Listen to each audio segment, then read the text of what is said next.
Well, the first West Star Grand Final of a new century.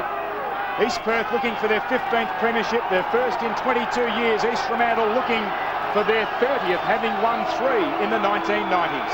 Kerr has got Wilson. That will be a key matchup as the ruckman McGregor in his first season of senior football opposes Cox in his first season. Opportunity for East Perth to take possession through Perry. The umpire let them play. Chance now for Chambers. Was he ridden into the ground? Not in the opinion of the umpire. Gasper's hand pass over his head and a hurried clearance by Cicerello. Not particularly effective. Holman is on the bottom of that. Players in on top of him, including Bursic, and Holman is rewarded with the free kick. No, he's not. Someone must have come in over the top of Bursic. Bursic with the first clearing kick, the first controlled kick of the game, finds Warren. Warren on centre wing, in towards the centre square, and Bowden, who's been a very good player in the finals played so far by East Fremantle. And this is the start of a good build-up. The kick was good. Kerr goes inside 50. The target is Tregenza. Slick hand pass to Spalding. Spalding back towards goal. What a kick! What a kick from Spalding. No, free kick. The umpire has indicated it would have been an East Fremantle kick, and so the goal will stand. And that is a spectacular goal to start the 2000 Grand Final. Oh, it certainly is, and it does indeed. Scott Spalding, get into the action usually quickly. He's a big game player with plenty of experience and no substitute for experience in big games like this, and it's a great start by him. Good play by Kerr. Ran off his opponent in Wilson, ran right down the outer side of the ground, made himself available. He got the pass and got it onto Spalding, and he's a very good kick at goal from a long way out, is Scott Spalding. The start that East Fremantle required. East Perth, the team heavily back to win. Cox wins it down in the middle. Wooden given plenty of latitude by the umpire. His hand pass ineffective. Players go to ground on the ABC Sport logo. On the outer wing, Clucas gathers. Beats the hand pass away. Forward go East Fremantle through Warren up towards right half forward. Trying to gather the ball Bowden near the boundary line. And it spills loose and has gone over for a throw-in. So 2 minutes travelled East Fremantle. The opening goal of the game.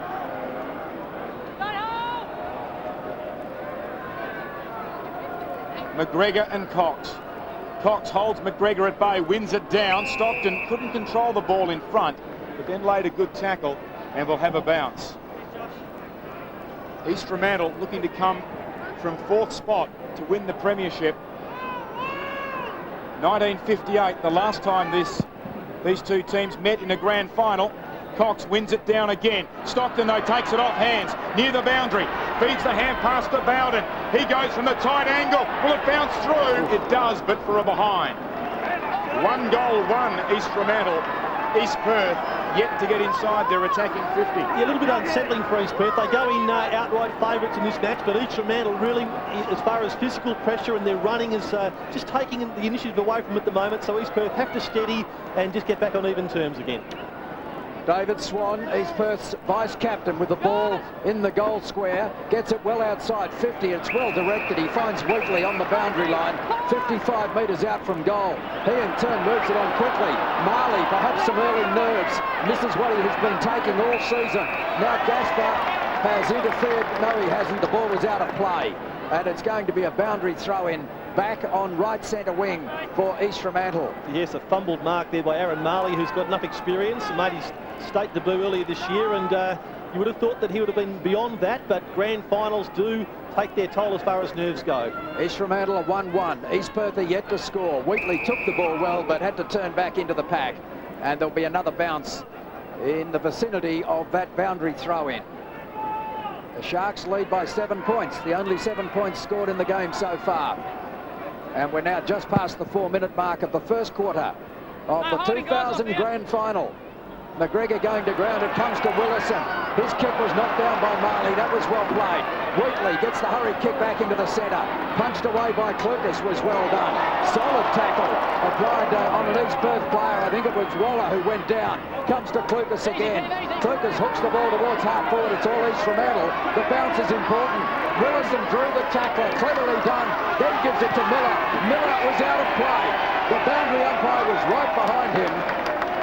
And right on the spot, And Chris Miller stepped over the line, so there'll be a throw-in just outside East Fremantle's 50-metre line. Yes, he dropped the ball just outside the line, didn't he, and tried to hook it back in. And not a bad result, because his kick landed with an unattended Barnard, so East Perth could have swept the ball down the outer side of Subiaco Oval. So in the end, it's probably not a bad thing that Miller took it out of bounds.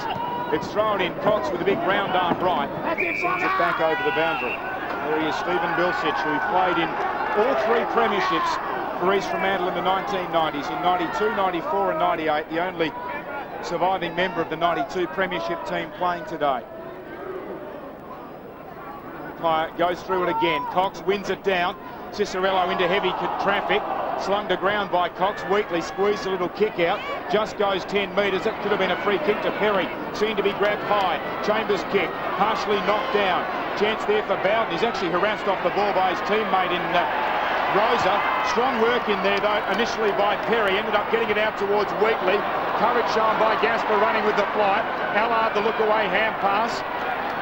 Spalding then applies a good shepherd after he gave it off into a teammate in Warren. Not a good clearance, but Cicerello does well. Been busy early, so too is Miller. This time he doesn't run out of ground. Floats a little left footer to the attacking 50. Kennewell goes back, socked by Antonowitz. Chance though for East Fremantle. Spalding, he's got Tregenza on offer, going back to close him down. Good job done back there by East Perth's Antonowitz. Socket forward though by the Sharks. Stockton to Kennewell, mown down from behind by Marley. The umpire says play on. Antonowitz tried to get it out. Tregenza, snapshot on goal. I think he's just missed to the left. He has. But so far, it is all East Fremantle in general play. 1-2-8. East Perth haven't looked like scoring in the opening 6.5 minutes. No, the Sharks certainly have made their intentions clear. They're attacking the ball very, very hard. No doubt seeing how East Perth attacked it hard in their only finals appearance so far this series. Swan in the Wheatley direction again, and it nearly worked again. East Fremantle not able to take it away. Wheatley claims it, gets the hand pass out, but only as far as Rosa. The umpire's really letting them play. If the umpires can maintain their composure, they'll do a good job here. Quite agree, Wally. That's good umpiring, is it? To really, give the crowd what they came to see. As long as the physical nature of the game stays within the laws, let it go. The temptation at some point will be for an umpire to just give the odd kick that hadn't been paid previously. But to this point, they've done a terrific job. Another bounce just inside East Fremantle's 50-metre line. East Fremantle dominating the midfield, but really not showing it on the scoreboard at the moment as Cicerello tried to crash through the pack. Waller picks it up for East Perth, but kicks it only as far as Rosa. Now they need to create some space and some opportunities here. He's not sure where to go or what to do, so he's going to take his time now. He wanted to get it on quickly, and that's not a good option. They're in fact further from goal and on a worse angle than when Wayne Rosa had it. So the East Perth defence doing a good job here at the moment as Warren dragged Haynes off the ball well behind play. Tregenza was the target, knocked to the front of the pack, hurried clearance, but it goes straight back to the East Fremantle player who kicks in towards full forward. Good contest from Kennewell, kept the ball alive for East Fremantle. That looked like a throw, play allowed to go on. Bilsich's hand pass is stolen by Swan, and Swan bounces his way across the half-back line. No one to kick it to, and in fact was lucky that he didn't put it out of play on the full. It landed just inside the line as you saw. So we'll have a throw in at left centre wing for East Fremantle. Yes, East Perth flooding back in defence, and when Swan forced the turnover, absolutely no one to kick it to as he ran towards the members' wing. McGregor and Cox again. Cox wins it down. With Cicerello, a very busy start. The hand pass away to Miller near the boundary line. He's done all his work on the boundary today. Gave it off to Allard. Gave it on the half volley by Wall and kicks into the centre of the ground. Opportunity there for East Perth, but unable to gather was Haynes. Now a chance for Warren to the busy Cicerello. He kicks awkwardly and ill-directed. Barnard is marked. On the end of the kick, Chambers, if he can get it to bounce for him, it does. 70 metres out. Pulls it back with the left foot. Wilson! And this will really hurt East Fremantle. If Wilson can score, he's going to pop it over the top. Right at the top of the goal square. Munro has taken the mark.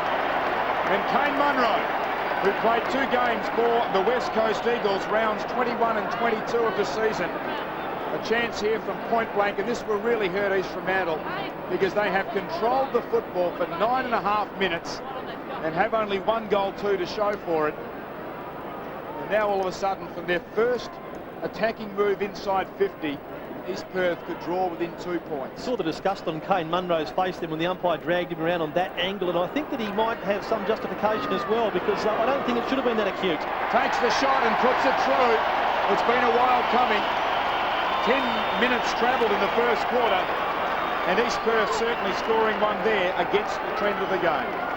Yes, first time they've really gone forward, Glenn, and we saw Troy Wilson taking a trademark mark, if you like. It was Chambers who got it forward, but Wilson, the big man, really only had Allard to beat, who had dropped back into the space, and then Wilson took the risk of going short when he could have easily kicked the goal himself. He was well within range, but he went short to Kane Munro, one of the young players on the West Coast Eagles list, who certainly has got a future ahead of him next year, one would think. One of 7 West Coast Eagles listed players in this East Perth team. And the margin now is just 2 points, as Cox wins it down decisively, but it's taken by Rosa, who turns straight into trouble. But East Fremantle again keep it alive, and Bowden kicks towards full forward. Kennewell pushed in the back. The umpire right on the spot. Gee, listen to the East Perth crowd. If there was any doubt about which team the majority of the crowd were favouring, it was dispelled after that first goal from the Royals. Chasing their first premiership since 1978, the longest drought in West Australian football at the moment.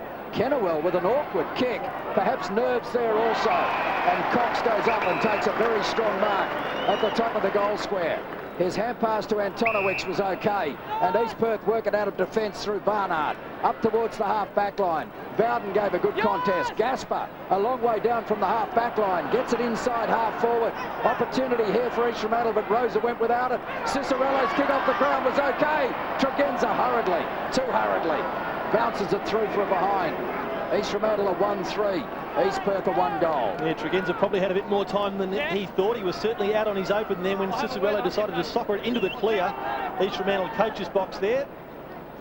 Antonowicz very wide to the outer back pocket, where he's found David Swan. Swan chips it around to the defensive 50, and Warland, who wants to play on, needed to be quick.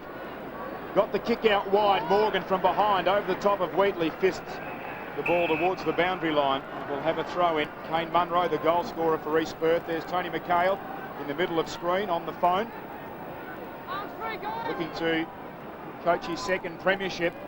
Did it 2 years ago with East Fremantle. Today in charge of the Royals. Morgan, as he nudged in the back by Wooden, no whistle on play. Bowden, a good one-handed pickup, bounces the hand pass to Rosa. Rosa goes up towards Bilsich, dropped his head end, the mark as a result. Marley under pressure, has the running support of Wooden, who can give it off in turn to Warland, who kicks it out of bounds on the full. Touched. The ball to be thrown in. Allard not aware of that. He'd actually, in fact, Lucas played on, kicked it to Morgan. So that was spotted by the boundary umpire, not the field umpire. The field umpire had his arm extended as he was running in to signal it was an East Fremantle free. Morgan and Barnard. Barnard slips in front, takes clean possession, gives it out towards Wheatley, who tumbles a punt down the outer wing. Clever play by Munro. Tapped it along to the running support of Chambers, who comes to half forward. Wilson in space, gathers, too far out to score. Running parallel to goals, chips it across the body, and Hutchinson tumbles to the turf, hugging the ball to his chest. And Ashley Hutchinson can line up for goal number 50 for the 2000 season. Well, a little bit too easy by East Perth going down there. Callum Chambers always looks good when he's in full flight, uses the ball well, but you had to feel that Wilson just got too far away from John Kerr on that occasion, and likewise Ashley Hutchinson from Gasper. Hutchinson from South Fremantle, now playing for the Royals, and this to give them the lead. 14 minutes travelled in the opening term of the 2000 Grand Final. He starts it off left, but it bends back, and East Perth, 2 trips inside their attacking 50 have netted them 2 goals and a 3-point lead. Yes, Ashley Hutchinson on that occasion getting away from young Ganaway. I called it Gasper, but he's picking up Nani. But there's Wilson there, having received the ball beautifully from Chambers, just across his body, beautifully weighted screw kick into the path of Hutchinson. and kicking his 50th goal at a very, very important stage in the first quarter of this grand final. And that's Hutchinson's 50th goal for the season. So he's got that little milestone out of the way. But already the East Fremantle defence under some pressure, with Wilson and Hutchinson prominent. They're two major goal scorers. East Perth's two major goal scorers for the season. Hutchinson now with 50 and Wilson with 46. As the umpire continues to let it go and eventually penalises East Fremantle for not making an attempt to bring it out. So East Perth with the opportunity to go forward. It's a penetrating kick too. Hutchinson was the target. It's raked in by Haynes. The hand pass has been knocked down. Good shepherd provided by Haynes gives them time. This is Wooden. Eludes one tackle. Chips it very short. That gives the East Fremantle defence a chance. Oh, Spalding, I thought, was met quite fairly. It was down over the board, but met side on, I thought. Yeah, I agree, Wally. We'll have that was a head and shoulder.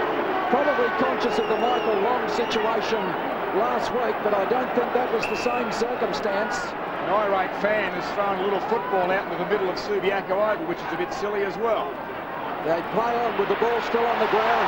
Ganaway brilliantly tackled, as in turn was his opponent. Opportunity for Gasper. Flicks it to Spalding.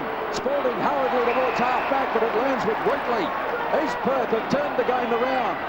They're exerting the pressure midfield now. And on the scoreboard where they lead 2 goals to 1-3. Wilson!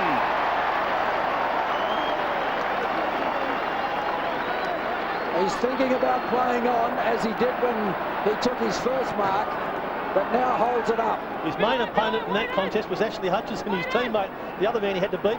He goes in the direction of Swan. It doesn't get the Swan, and Ridley takes the mark. Now Ridley is the other goal scorer, if you like, as far as East Perth are concerned. Hutchinson with 50, Wilson 46 and Ridley 28 are the only players to have kicked 20 goals or more. And already those 3 players have been prominent. Ridley from 45 metres out starts it right and it doesn't come back. So that's a let-off for the Sharks. East Perth at 2-1, East Fremantle at 1-3. Yes, unlike East Fremantle, when East Perth are going forward, they're finding a bit of room down there in their forward line. Options are being made available, and Troy Wilson, whilst a target when he's on the lead, has also been instrumental in getting the ball off for other players to have opportunities. A lot of the patrons were issued with little footballs when they came into the ground. Another one just been thrown onto the ground, and the field umpire had to hold up play and go down and kick it off the ground before the ball could be kicked into play. Warren plays on after taking the mark on the kick in. East Perth have some superior numbers on the wing. Waller knocks it to his own advantage, then puts forward an awkward hand pass. Chance for him to follow up. Did well. Grubbers it around the boundary line. Chance for Haynes. 55 out. Goes towards full forward. Wilson in a show of strength. And he's going to get the free kick. Oh, gee. Well, I followed that one pretty closely with the binoculars up, and I'm not too sure that Troy Wilson actually deserved a free kick there. Well, it was for being high, I suppose, technically speaking. But he had to be pushing the guy before 5 metres. He was. I think, as you said, Wally, only a matter of time before the umpires perhaps give a free kick away in an important spot where it's not really due. Wilson was the instigator in the body-on-body contest, and he's actually come up with the free kick, and in his 100th game can kick his first goal.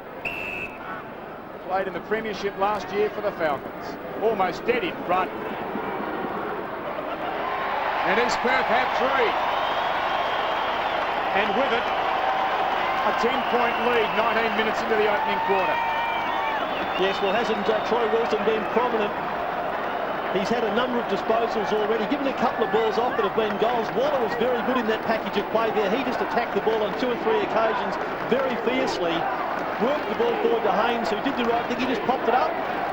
And, well, I suppose by the letter of the law, the umpire was right, wasn't he? Because Kerr was a bit high on Wilson. The footballs continue to be hurled onto the ground down at the Subiaco end. Thousands and thousands were given out on the way in. The officials might rue that decision. Cicerello steals the knock from Cox and gets it inside 50. East Fremantle need to respond with a goal here. Miller trying to crash the pack. The hand pass was too fierce for Morgan. He got it back and then had it wrenched away by Swan. Swan appeared to not have the ball. Play allowed to go on, but Miller just couldn't get control of his feet or the ball. And an easy clearance is made by Wheatley, who was camped very professionally back in the goal square. And away go East Perth around the outer side of the ground through Wooden. Wooden kicks long now. Allard in front must go. Too tall down there was Ridley. Allard's giving away a bit of height, even though Ridley's not particularly tall himself. The kick from Ridley is not good. Intended for Wilson, but cut off by Warren. Warren from inside the defensive 50. Gee, that had to be precise. And it was. Allard with the mark at right half back. Gets the ball out of there. That was all he was intending to do. Morgan missed the mark and then scragged an opponent. And it's going to be a free kick to East Perth to be taken by Jeremy Barnard. The East Perth captain is at left centre wing for the Royals. He kicks in towards centre half forward. Oh, the mark was taken by Chambers, surely. The umpire eventually says, I'll bounce it. Well, the two players, Nani in front, he didn't call touch play on. He might be telling him that now. And Callum Chambers has every reason to have a wry smile on his face. Probably should have been pinged if that's the case, because he had an opportunity to get rid of it. Cox up, McGregor over the top. Chance for Willison. Willison could be a key player for East Fremantle. He will be the one player that East Perth will have trouble matching up on.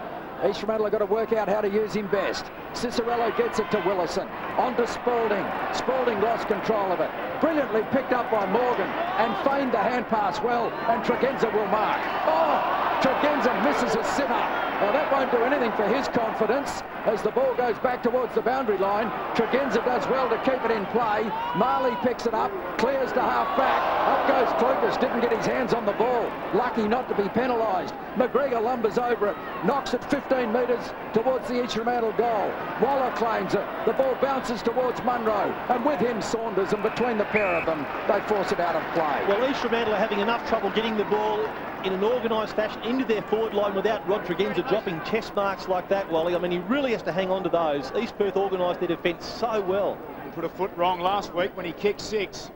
An early fumble today. Cicerello shunted off the ball by Wooden, but he gets a soccer kick away. East Fremantle to half forward. Swan gathers a hand pass to Wheatley, hard up on the boundary line. Has time to straighten up and go on his right foot, but he's picked out Gasper. Across half back for East Fremantle.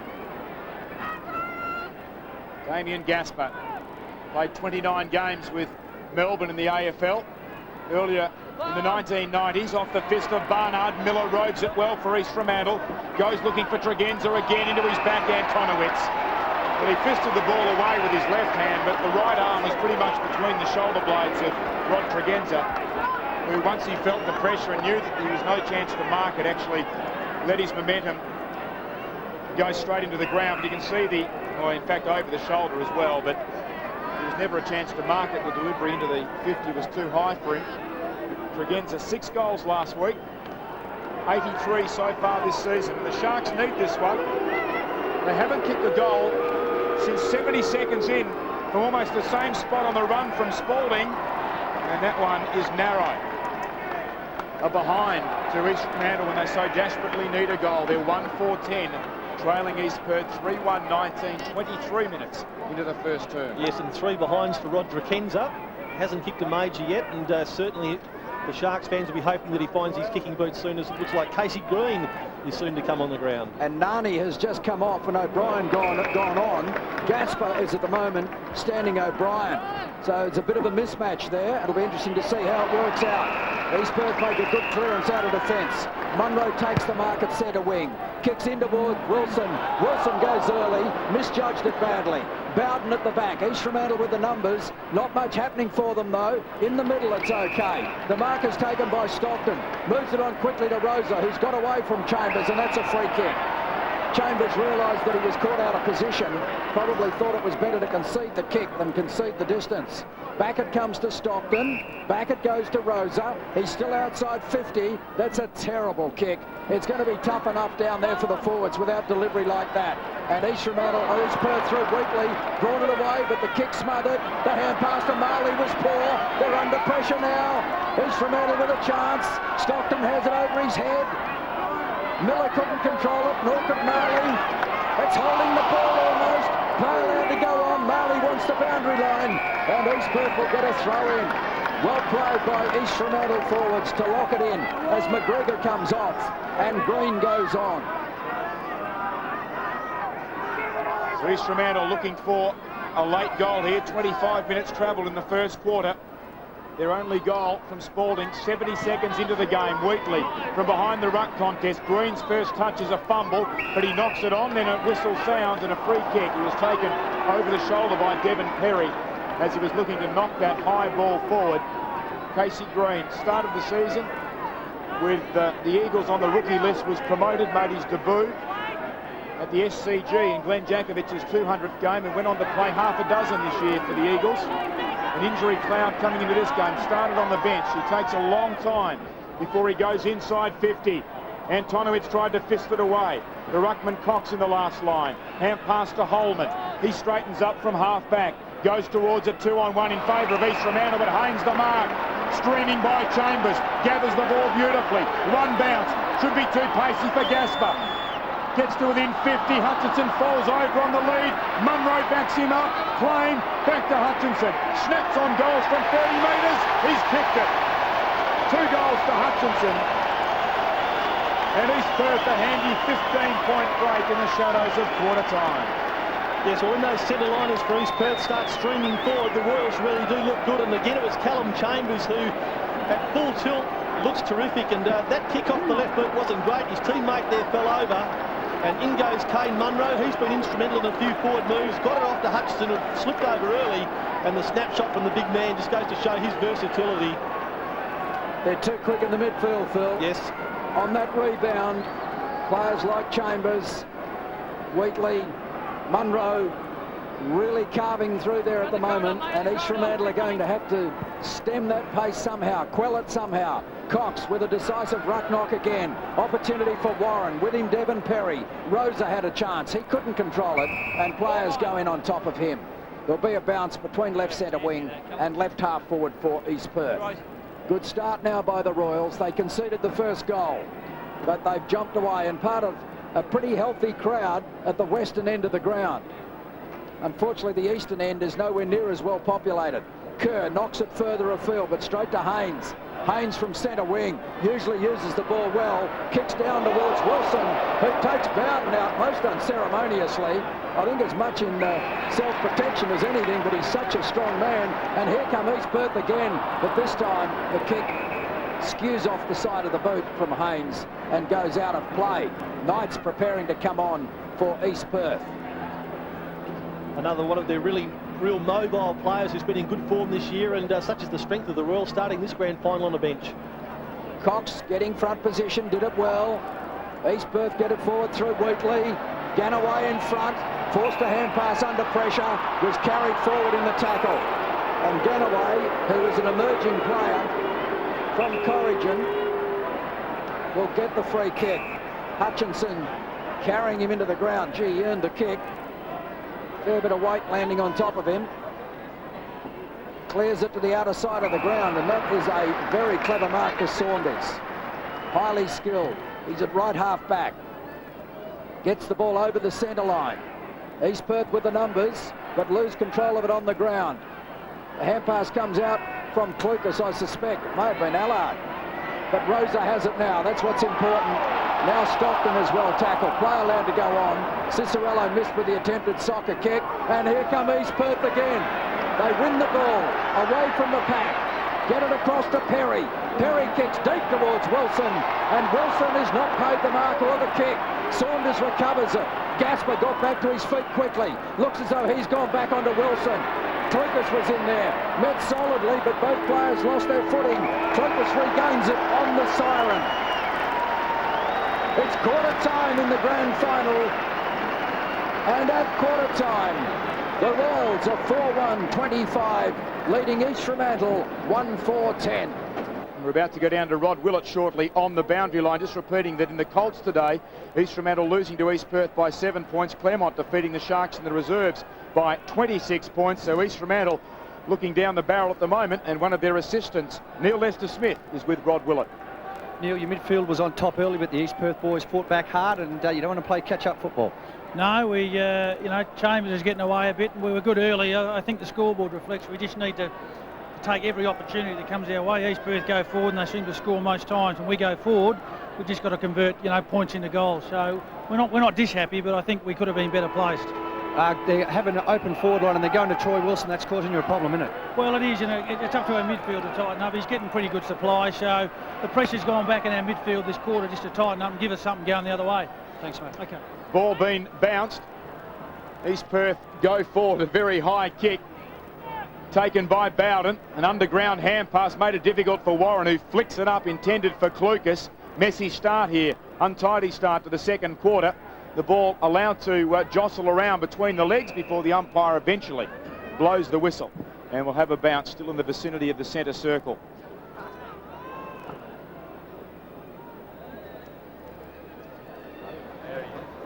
Robert McGregor on the sidelines. In fact, Posy is on the sidelines, having his legs attended to. Slick hand pass by Haynes, missed the initial target in Knights, but he's backed up by Wheatley. Hutchinson on the lead, taken under the ball back there. Allowed to get away with it, East Fremantle. The hand pass from Ganaway to Allard. In turn to Bowden. Comes across halfback and Saunders takes the mark. Started the game on the bench, introduced towards the end of the first quarter. Finds Miller just backward of right wing. The Sharks looking to build up and get the first goal of the quarter. That won't help. Chambers reins in a very good one-handed mark.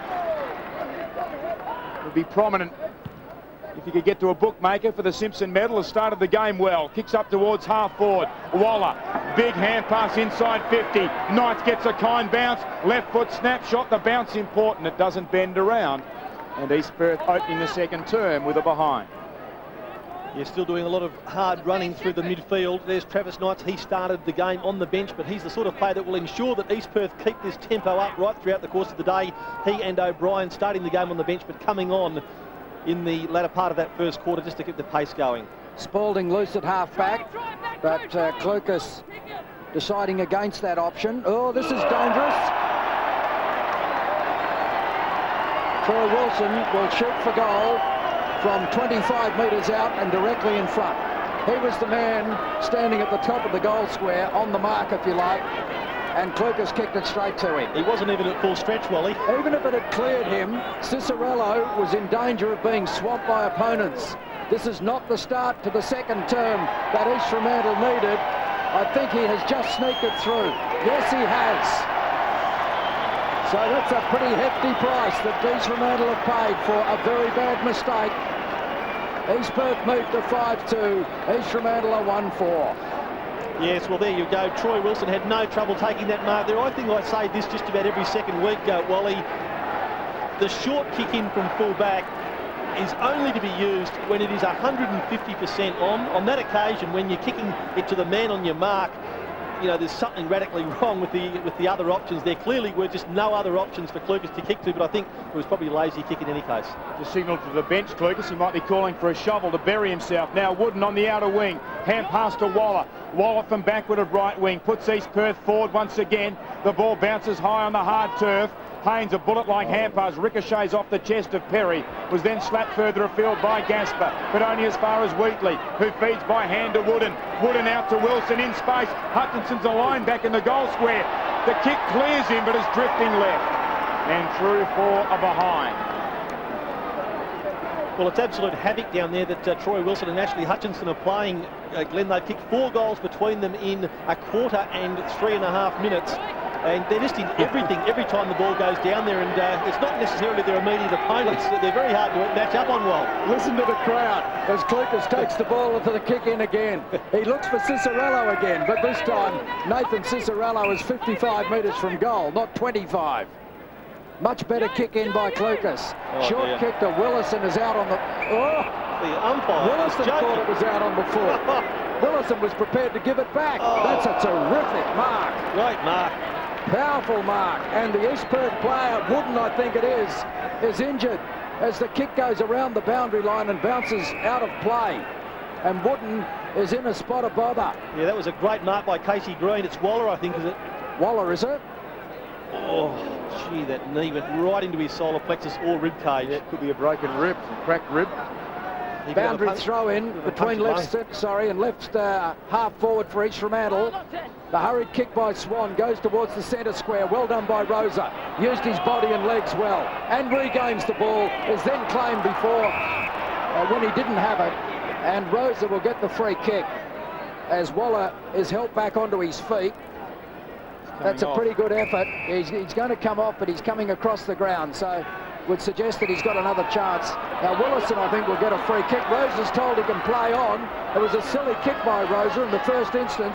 Tregenza kept out of the contest far too easily. The Barnard hand pass is okay. If it'll sit for Warland, it does eventually.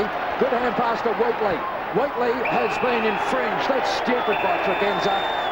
And it's a free kick down the ground now to East Perth to be taken by Munro. East Fremantle are just getting a little untidy.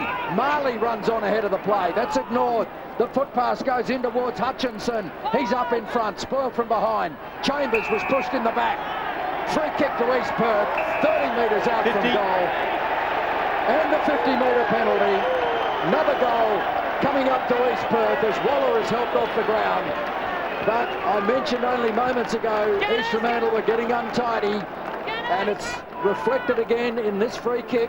All they needed was a turnover then, because for a minute East Perth were playing a man down with Waller coming off the ground, but they just couldn't prize the ball away from their opponents. Well, Chambers was pushed, and then the ball was kicked away. So East Fremantle will concede their 6th goal here. East Perth moved to 6-3. East Fremantle are 1-4. And the Sharks are in a spot of bother.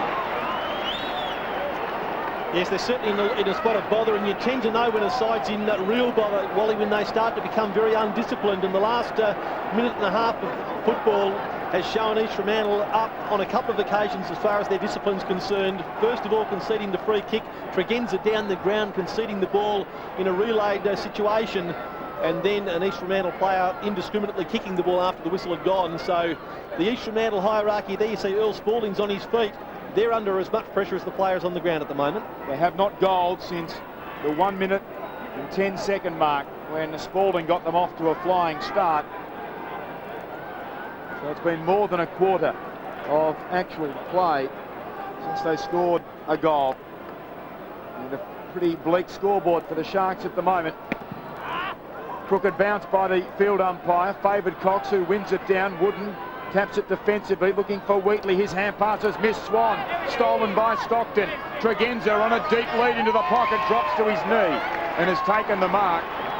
Not far in from the boundary at left full forward. The first line of his job description says kick goals, and he needs to convert from here because East Fremantle trailing by 29 points. Kicked 6 last week against Subiaco to help East Fremantle to win that preliminary final. Chorus of hoots and jeers from the Royals faithful, and they've done enough to put him off. 4 behinds to Rod Tregenza as he misses by a considerable margin as another. Now look at this, is ridiculous. These little balls are being hurled onto the ground down at the Subiaco end. Player treads on one of those and he's going to go off with a broken ankle. Swan brings the ball back in. Barnard is the target. That was too easy. And then Rosa overcommitted himself, but Miller was there to lend support. The hand pass to Warland wasn't good, but East Perth are able to get out of trouble, or Warland is at least. And he gets it across to the opposite side of the ground. And Tonowicz across half back, prepared to take them on, and runs away from Stockton. Kick is a beautiful kick. Chambers looking for his second. Has missed. Not by as much as I thought he was going to, but it just drifted away to the right and he couldn't pull it back far enough. Yeah, great dash by Antonowicz. As we see Cassisi about to come on for East Fremantle, they certainly need something in the midfield. They need a bit more pace. They just need to match up a bit better. There's Antonowicz, great run by him. Chambers, who's been very prominent, just couldn't quite finish it off. Lucas looking for options. Last time he found the target, Cicerello kicked it out on the full. Gasper flies high, dropped the mark. That's a free kick. Gee, they are making some crucial errors at the moment, East Fremantle. Munro was slung to ground, tackled high when nowhere near in possession. The lead was offered very deep into the pocket by Michael O'Brien. That was ignored. Kane Munro, some of the West Coast Eagles prominent for East Perth. Chambers, Wooden, Munro. Seen a fair bit of the footy in the opening quarter and a bit. 45-degree angle. A kick from almost right on 50. In fact, just a little bit outside. That's a powerful kick as it's escorted home by a strong shepherd by Wilson on the goal line. And it is raining goals for the Royals in the 2000 grand final as Munro gets his second to join Hutchinson and Wilson, who also had 2 for the Royals. Yes, well, that's 7 unanswered goals by East Perth. They have just been dominant since about the 9 or 10 minute mark of the first quarter. Good effort there by Gasper to mark, but once the ball hits the ground, it's the Royals going hard at it. O'Brien and Munro, very undisciplined play again there by Saunders. And from just outside 50 metres, young Kane Munro had no trouble putting that through, and he is a player that as I've said before, the Eagles will be looking forward to next year to reproduce this form and build upon it. The margin is now out to 35 points as Cox wins the ball down to Perry. Now Wheatley. Wheatley high towards half forward. Haynes and Kerr. Haynes uses his body cleverly. Gets to within scoring distance. And from 45 metres has kicked another one. It's 8 goals 4 to 1 goal 5. Well, I thought this might happen late in the second quarter. It started to happen late in the first quarter. But it would take a Herculean performance by East Fremantle to get back into this game already. 8-4 to 1-5.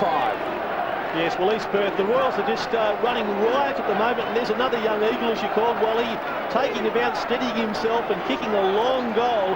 They're full of confidence at the moment. Nothing seems to be on East Perth, and I suppose it was everyone's fear. The main danger today was this game might be broken open early, and East Perth are going about that business. Centre bounce, one down by Willison for East Fremantle. Cassisi, as we mentioned, fresh on the ground. Awkward left-footed a half forward. It's gathered up well there by East Perth, and the kick by Butcher across to a vacant wing. Streaming after the ball, Wooden takes it out of bounds quite deliberately. That was his intention. Well, East Perth on the brink of erasing a 22-year drought. The only longer one in the history of the competition at the moment is Perth, who won the second of their consecutive ones in 1977. The year before, East Perth won their last. Peel, of course, have only been in the competition for a short time. Allard's kick was blanketed. A pack develops, and the umpire says, give it to me, and he'll bounce it on the members' wing. East Perth only 3 losses in the home and away season, and none of them were to East Fremantle, who they beat in round 6 and round 15. They're looking all the goods as if they'll make it a hat-trick in season 2000 against the Sharks. O'Brien gets a kick forward, stolen by Allard on the bounce, kicks hurriedly to half-forward, Bilsich, well sprawled from behind, Marley, he gets claimed strongly, Rosa, free kick, they're allowed the advantage. Going forward with the ball is Green up towards Tregenza, who tumbles after hugging the ball to his chest. Devon Perry is about to come off for East Perth to be replaced by Kane Marsh. Rod Tregenza, 4 behinds, and his last shot was a similar range, but on perhaps about a 10-degree worse angle earlier this quarter. The league's leading goal kicker for the second consecutive season. Has he finally got his first? He has. And that is East Fremantle's first goal since just after 1 minute of the opening quarter. So they have effectively gone about 40 minutes of actual football between their first and second goals. Yes, well, to say they needed one is an understatement, but Rod Tregenza was due for one, having kicked 4 behinds. This is what East Fremantle need to do, move the ball quickly through the midfield. Casey Green's a player who can do it, and on his left boot, that was a beautiful pass to the leading Tregenza. And a good kick at goal from him, and we saw Devon Perry come off a little while ago. I think in that last smothering situation out here on the wing, he actually smothered it with his face. He's a tough customer, Devon Perry, and he'll no doubt be back. Centre bounce. Cox just far too tall. That was a beautiful knock, although O'Brien wasn't able to take it with him, and there's going to be a bounce between the centre circle and centre half forward for East Perth. The East Perth ruck is absolutely dominant at the moment. Comment from Rod Wheatley. Yeah, just Dom Cassisi, as you mentioned, went on. He's on now on Callum Chambers, trying to obviously stop the run that they're getting from the wing there. Chance for each Fremantle to clear the ball. Hurried kick by Green. It was knocked down by Swan. East Perth regained control. Butcher hooks it out of mid-air. That wasn't percentage football. It lands with Morgan for East Fremantle. He kicks inside 50, but Holman comes across and takes the comfortable mark. Butcher just lacking penetration with the left foot. Wooden wants it across the face of the ground, but he ignores that. Kicks long towards centre wing. Bilsich backing back into the pack. And eventually it's thumped over the line and out of play for a throw in between left centre wing and left half forward. Willison forced onto the ball with McGregor off the ground. Butcher opposes him and does a fairly good job. The umpire still lets it go. Allard crashing through the pack. Willison picks it up. Gets a high kick towards half forward. And that's a very good mark. Taken down there by Bowden. Moves it on quickly. Tregenza's the target. Spalding. Almost a spectacular mark. Marsh nearly threw that. And in fact, the free kick is going to Marsh. Well, I'd like to see that again in the tackle, because it looked to me as though he punched it with one hand. East Perth perhaps favoured by that decision. They play on out of defence. Swan chips it onto the half-back line. And away they go. Holman from centre wing. Kicks towards half forward.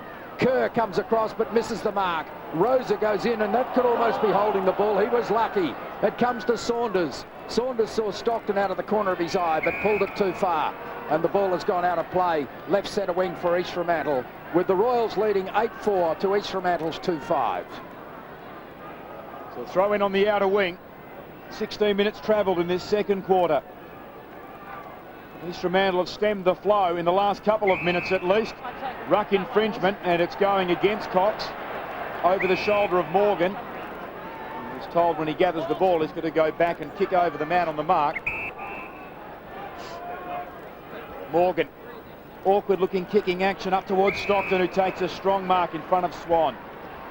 Marshall Stockton wheels inboard, now bombs it to within 40 metres of the goal line. East Perth had the numbers, but a big lead and an equally big mark by the Bernie Naylor medalist, Tregenza, almost dead in front. He's kicked 1 goal for this afternoon and looking for consecutive goals for East Fremantle, something that has eluded them in the opening quarter and a half. The goals, in actual fact, coming about 3/4 of an hour apart. Between them, 8 unanswered ones by the Royals. Tregenza almost dead in front. Terrific mark. He had to beat 3 opponents in that pack. Shoots, and he's got 1 goal 5.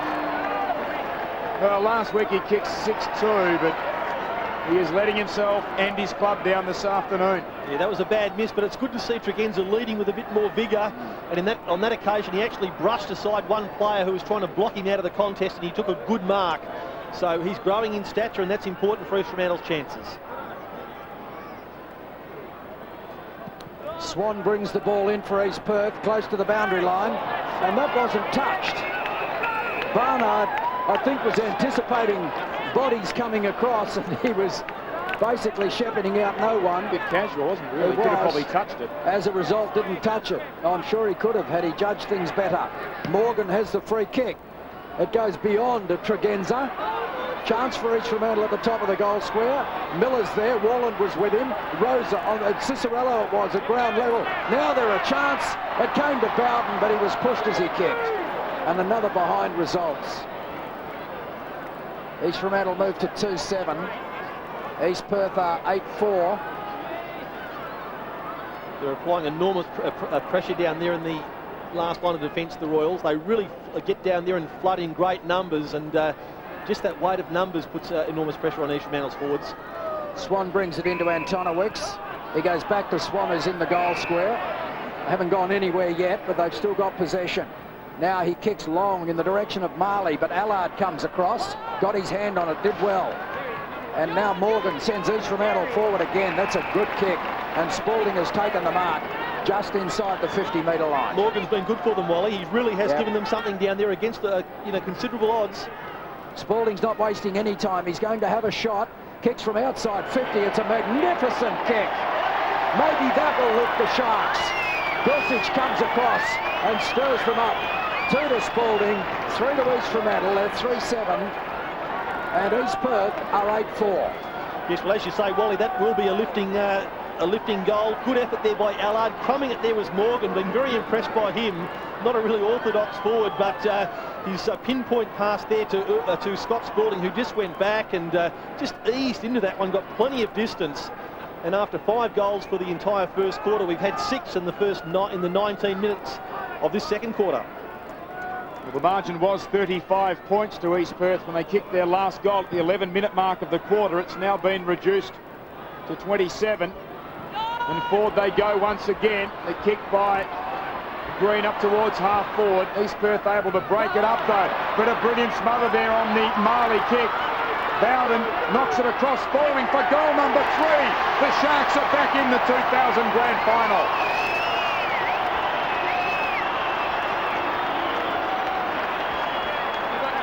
Well, they're back into it all right now. Their supporters so elated about that because we were fearing a bit of a blowout here. East Perth making a few more changes.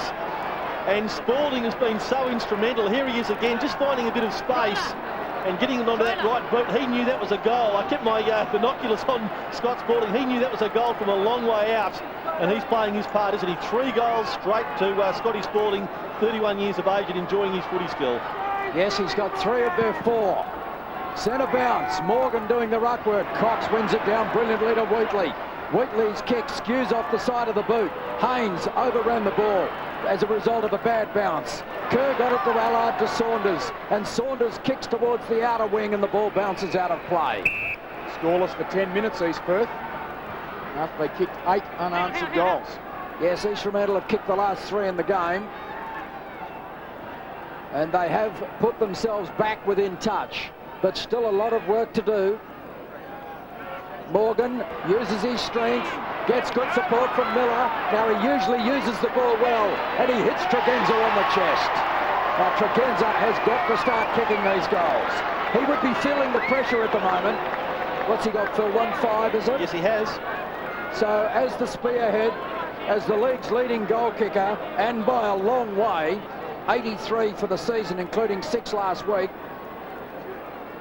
he would know that the team is dependent on him making better use of his opportunities than he has so far. Rod Tregenza from just inside 50 metres.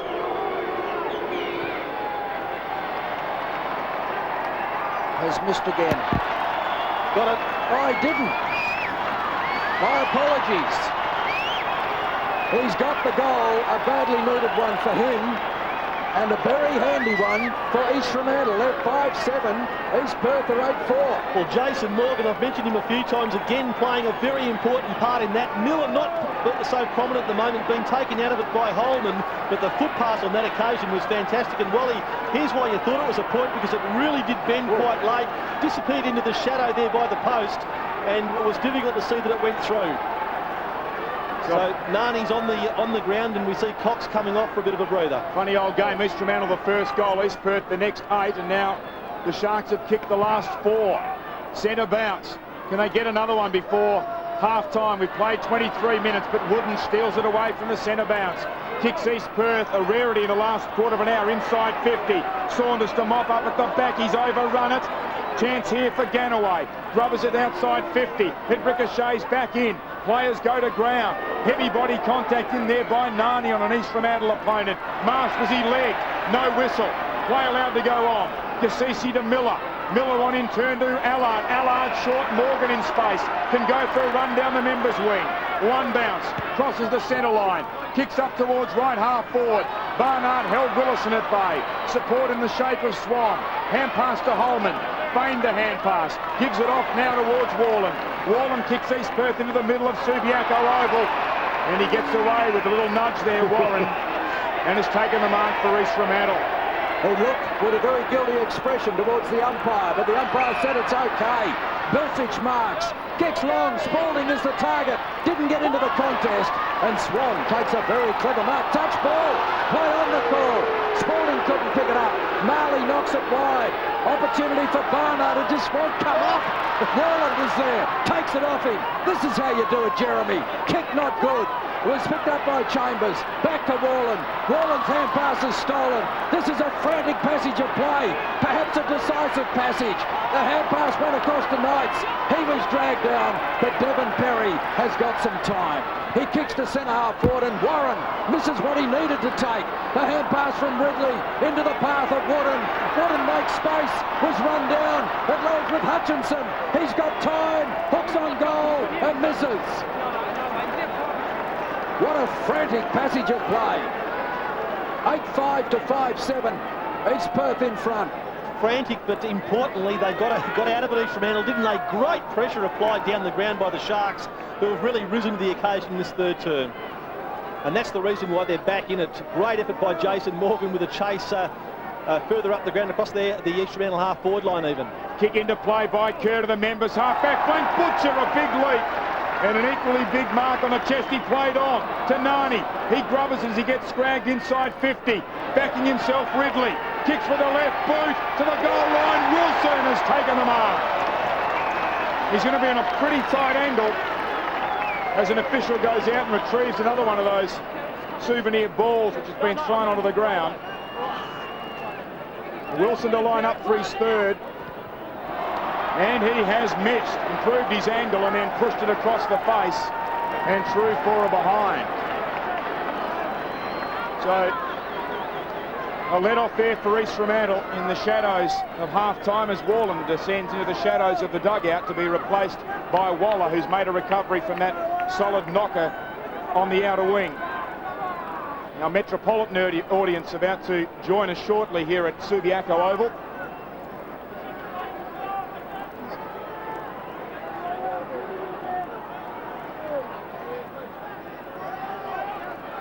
And we welcome our Metropolitan audience around Perth to the 2000 West Star Grand Final, and a big mark by Nani on the kick-in. As you can see, East Perth leading by 17 points. We're deep in time on in the second quarter. East Perth inside their attacking 50. Ganaway under pressure. Gets the hand pass to Kerr. A hurried kick. East Perth at the fall of the ball, but the mark dropped by Waller. Shoveled out by Perry. On the end of it, Bilsich. East Fremantle on the break. Miller gets claimed. His hand pass picked off by Chambers. Chambers runs over the centre line. Goes towards centre half forward. Nani gathers on the bounce, and his pass, if you can call it that, has found Ridley. Looks like he's ready for a day at the beach with his nose swathed in zinc cream. Dead in front, but for our Metropolitan audience just joining us, East Fremantle, the first goal of the game, 70 seconds into Scott Spalding, and then 8 unanswered goals to East Perth. East Fremantle have kicked the last 4 of the game, but an East Perth steadier in the offing here. Paul Ridley dead in front, a low trajectory drop punt is gun barrel straight. East Perth get their 9th.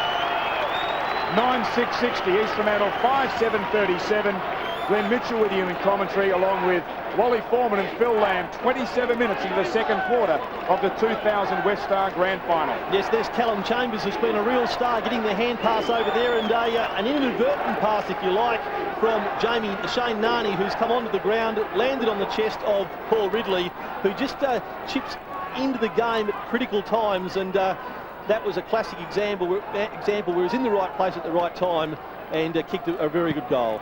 Bright sunny conditions at Subiaco Oval, a crowd of approximately 25,000 as East Fremantle try and go forward again. Rosa to Morgan was okay, and Bilsich has the ball knocked away. Another opportunity, Cassisi couldn't pick it up. Miller does, pulled off his hand pass. Willison gets it, not a good hand pass. They're in trouble, the ball's turned over, and away go East Perth. Knights through the centre of the ground, kicks long towards full forward. Gasper at the back, couldn't take the mark. Ganaway fumbles at a crucial moment, and it's going to be a free kick to East Fremantle. And should be 50. Well, it's not going to be 50, but I think East Fremantle will be relieved that they're getting the kick. Yes. Ganaway fumbled the ball, which is the only reason that he was held when he didn't have it. Just lifted his eyes while he didn't. When Wilson was really charging at him, and He was thinking about what he was going to do with the footy before he actually had it. Gee, backed his judgment a bit, Ganaway. He'd left his opponent in the goal square. Morgan was pushed, surely, by Nani. No free kick. Boundary throw in between left centre wing, left half forward for East Perth. In fact, it's almost down on their half forward flank. Morgan is working in the ruck. McGregor is off the ground. We can only presume he's injured. He's been off for a long time. It's taken away by Perry. East Fremantle don't want to concede a late goal. The ball clears both Wilson and Gaspar and runs out of play at left full forward for East Perth. The Royals are 9-6-60. East Fremantle are 5-7-37. You're right, Wally. It's putting a lot of pressure on players like Jason Morgan and Leigh Willison, who are really having to pinch hit in the ruck at the moment. The margin is 23 points. No one getting the ball away clearly. Opportunity for Warren. He started well, appeared not to have the ball. Morgan's kick was smothered, but it ricochets to Warren. Warren did well to avoid the first tackle. The kick then's partly smothered, and we'll have a throw in, this time between left centre wing and left half forward for East Perth. Not far away from the half-time siren, approaching the 30-minute mark. And a 23-point lead on the scoreboard to East Perth. The ball thrown in on the wing. Morgan wins it down for East Fremantle. Wooden can't get it away cleanly. Stockton under heavy pressure. This is Chambers. Close quarters, hand pass to Wheatley. Runs straight into Klukas. Given a lot of time by the umpire. Then he seemed to bounce around off a couple of bodies, and eventually Miller sees it over the line as Munro goes on for Travis Knights for East Perth down below us. Knights there heading for a sit down. We'll have an extended half time. Siren about to go shortly. Strong work by Nani, got rid of his opponent there, Morgan. Swan hacks the ball forward. Warren did well under weight of numbers. Waller dives in on top of it for East Perth, calling for a free kick against his opponent. He's got it. He tried. He did try on our side of the pack. Umpire saying that Stockton reined it back in was the signal that he made. Now Waller kicks up towards the lead of Hutchinson. The big man goes up. Bilsich at the 4 for East Fremantle. Runs through centre half-back. Bombs it down the centre corridor. Munro flies across the pack, drops the mark. Spalding, who's kicked 3 goals, goes through. Hand pass by Stockton to Willison, uses his strength. Here's a chance. Rosa, 40 metres out, gathers, closes to 30 and kicks the goal. Seconds before half-time, East Fremantle narrow the gap to 17 points. Yes, I was just thinking as he gathered the football and ran and took plenty of time, that if he only knew that 31.5 minutes have gone in this quarter, he might have been tempted to throw it on his boot, but Willison there in a slinging fashion getting the hand pass forward, and Wayne Rosa giving his all as usual, just found the space and set it up and got a very critical goal for East Fremantle. In the context of this game, a lifting one just before half-time. Yes, it was pretty important. The margin, 17 points. It was 15 at quarter time. History indicating that East Fremantle really shouldn't win this game. They're the first team since Swans in '83 to actually make the grand final from the first semi-final. But one part of history that supports them is the fact that Swans that year actually won the grand final, as the ball is hooked to the boundary line and bounces out of play. But they certainly looked as though they were done with East Fremantle midway through this term, and it's been a very credible fight back to this point. 32 minutes gone, 32.5 minutes gone in the second term. Morgan and Nani do battle. Nani gets the ball to ground at the back of the pack, and a big pack develops, and there is going to be a bounce on left centre wing for the Sharks. East Perth are 9-6. East Fremantle are 6-7.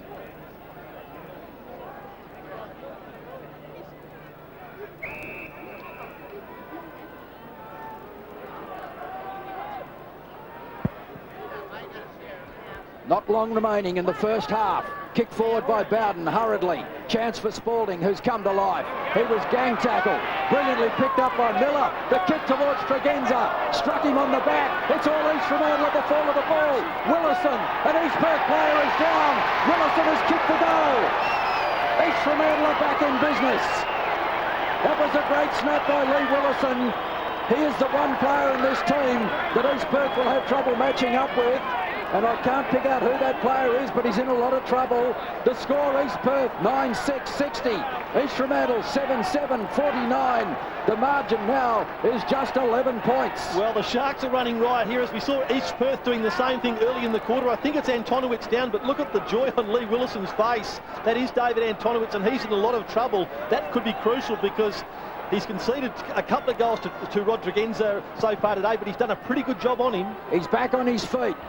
Morgan won the ball down, gets a second attempt. Hand pass, missed the target. Chance for Miller, hurriedly towards half forward. Stockton works his way to the front. It's thumped forward by the East Perth defence. Hurried kick forward by East Perth towards centre half forward. Coming out to meet the ball full on was Allard. Taken away by Perry. His hand pass stolen by Saunders. Saunders back to centre half forward. Marley was there. Claimed by Spalding. Marley didn't have the ball. Play allowed to go on. Bowden has it, but there's the siren. It's half-time at Subiaco Oval in the 2000 Grand Final. And what a first half we've had.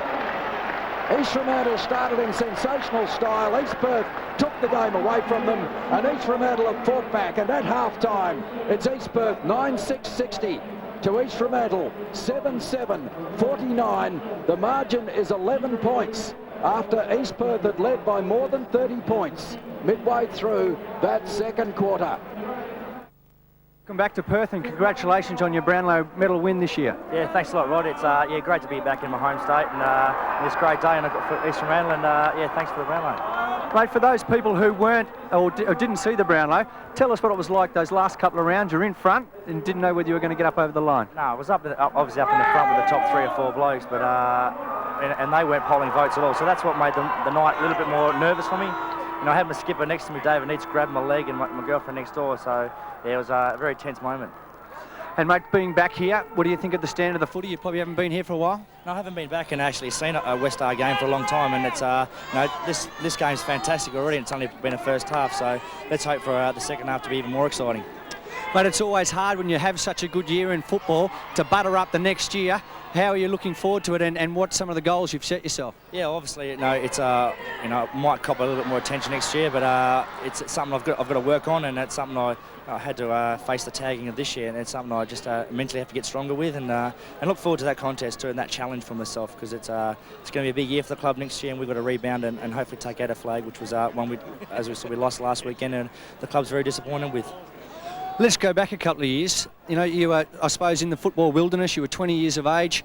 What was going through your mind? Did you think you could make AFL? Did you have the confidence, and then you set off over to Melbourne? Yeah, with missing out in 95 and 96, it's a huge disappointment for myself, and probably at that stage didn't give myself much chance of getting drafted again. But when you stick to it and work a bit harder, things do come, and the rewards do come for you. So it's been a great experience this last 4 years.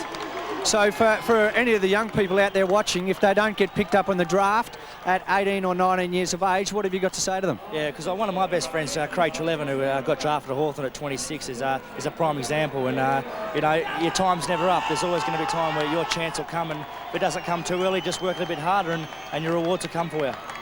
The Melbourne Football Club's obviously been great, and you talked about them with a lot of passion already. You've only been there a couple of years, but who are some of the people that have really sort of helped you along since you got there? Because it must have been hard. You went over there not knowing many people. You're obviously looking for some role models. Yeah, exactly. And when I first arrived, Stephen Bilsich was probably the guy who took me aside and took me under his wing, which I can't thank him enough for that. And these players, and Andrew Lockyer also, probably the two more senior, and Steve Malaxis, and they're players, the more senior players at the club at that time. And just to be role models for me when I was at East Fremantle was great. And you can't thank them enough. Now, you've been pretty busy. You've talked to probably most media's here today, and you're running backwards and forwards. But the street parade yesterday, was that a good feeling, sitting next to Hazel and that sort of stuff, going around with the old East Fremantle side? Yeah, it was a great feeling, and sitting with young Paul Hazelby, he's a fantastic fella too, and an ex-Sharky as well. So it was a great experience. It's and just to become back and be involved with a West Australian crowd also, and it was great to see there was a few people in the city yesterday, and I hope to be back one day again and doing it all again. Well, that was my next question. question, Shane, because you said to me yesterday that you're very passionate about Melbourne and that you might finish your career there, but obviously a lot of people would love to see you back in WA. Yeah, a lot of people trying to lure me. I remember my last game here against the Eagles, and I shook Benny Cousins' hand, and he wanted me to come home. But at the moment, I'm really happy in Melbourne and with the Melbourne Footy Club, and they've welcomed me with open arms. So I can't thank them enough also. But you never know. Towards maybe when I finish footy, I might come back, but no guarantees just yet. Are your folks are they here or over in Melbourne? They'll come home tonight. They're over there with the celebrations with me, but they'll come home tonight and I'll spend a couple of days with them. It's made it a lot easier with your folks over there and stuff? Yeah, for the last 3 weeks they've been over there, celebrating with the preliminary final, the grand final, and obviously the Brownlow medal, and it's just great to have that support with me back home. Shane, it's been great talking to you. You are a very passionate bloke about footy. I've seen you play on the track. You're playing exceptional football. Keep it up, and all WA's behind you. Thanks a lot. Shane Woden down on the boundary line with Rod Wheatley, and it shows that persistence does pay off in life and in sport in particular. Overlooked in a couple of AFL drafts, but now the proud recipient of the 2000 Brownlow medal. We're about an hour and a bit away from deciding the West Star Grand Final premiers for season 2000. East Perth looking to arrest a 22-year drought. East Fremantle looking for an incredible 30th premiership. East Perth led by 15 points at quarter time. At one stage, about the 11-minute mark of the second quarter, they were out to a 35-point lead. But East Fremantle not done with. They fought back the margin, 11 points at half time. The second half not far away from getting underway here at Subiaco Oval. Yes, both teams out on the ground now for the start of the second half, and at half-time, the score, East Perth 9-6 to East Fremantle 7-7. As Glenn mentioned, the margin 11 points. And Phil Lamb, I must say this game, the first half has unfolded in quite a different fashion to what I thought it would. I thought East Perth's strength, speed and power would overcome East Fremantle in the latter stages of that second quarter, and then they would start to go away. But that was a fantastic comeback in the last 10 or 15 minutes by the Sharks. It certainly was. I think East Perth thought that as well. I was just talking to the general manager of the club, Alex Marbles Wilson, at half-time, and he thought that maybe the East Perth players took the foot off the pedal a bit. I certainly think the players did think that they'd maybe put East Fremantle away halfway through that quarter, but you can't underestimate East Fremantle. Absolutely fantastic comeback, and they've breathed a lot of life back in this grand final. Now, a problem for East Fremantle is the loss of their big ruckman, Robert McGregor, who has come off the ground again. He came off early in that second quarter and has played no further part in the game. We're not sure what's wrong with him. Rod Wheatley will be able to bring us up to date in a moment, but we'll just get this second half underway with East Perth leading 9-6-60 to East Fremantle 7-7-49. And that last 10 minutes of the first half would have been a rude awakening for East Perth, who appeared to be coasting to their first premiership since 1978. And they certainly have, by far and away, the majority of the crowd support here today. That's been very evident in the opening half. Cox favoured by the bounce, won it down, but the first clean possession to Clucas, a kick to half forward, gathered by Spalding. 3 first half goals alongside his name. Off to the impressive youngster Cassisi across his body, inside 50, Tregenza. East Perth players peeled away from him and running with the flight. The mark taken by Willison, hand passes into the square. Rosa, is that a goal? It's hit the post.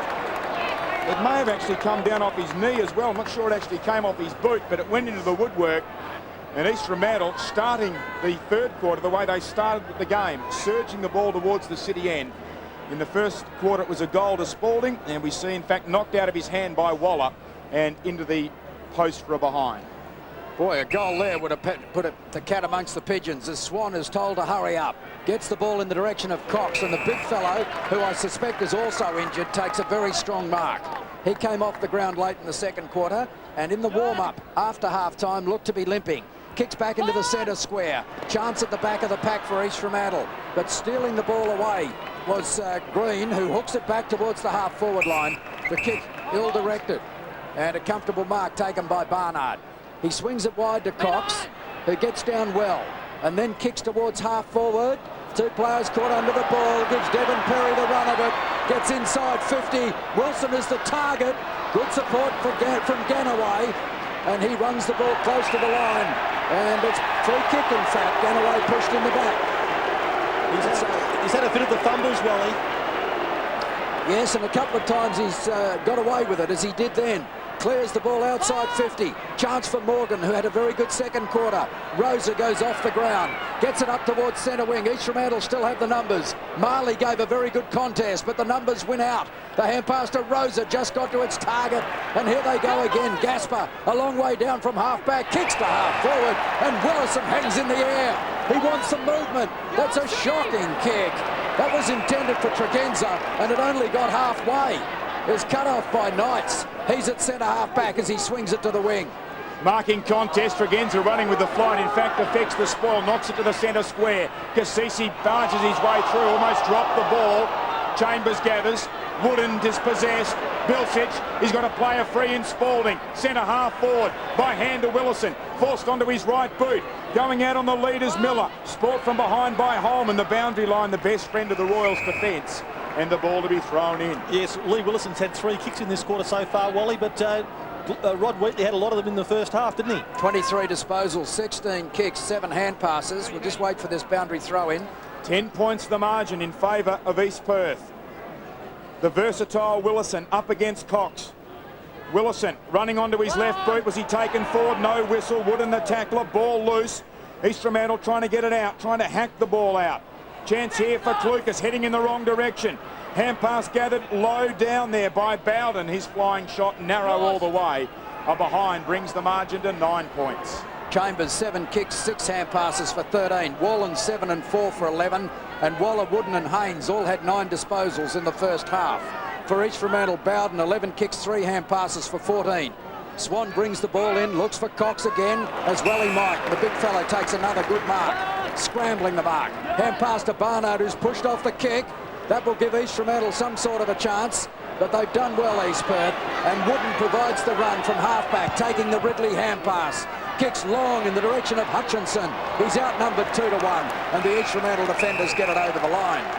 Miller, 8 kicks, 6 hand passes for 14 disposals also. Rosa 7 and 5 for 12. Stockton 11 disposals, Cicerello 10, and Tregenza 9.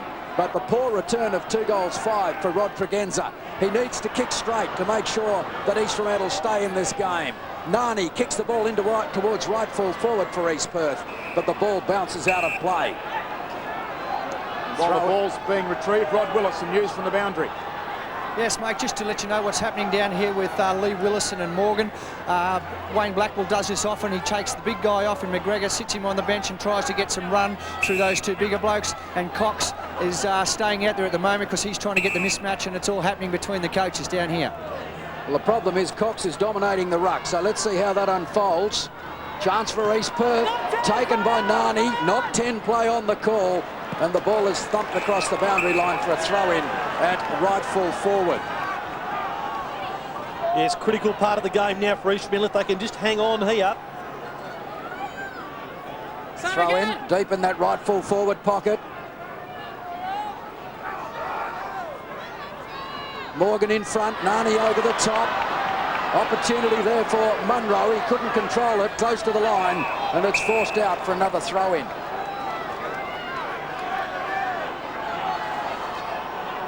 Ball to be tossed in the shadows of the 2-tier stand here at right full forward for East Perth.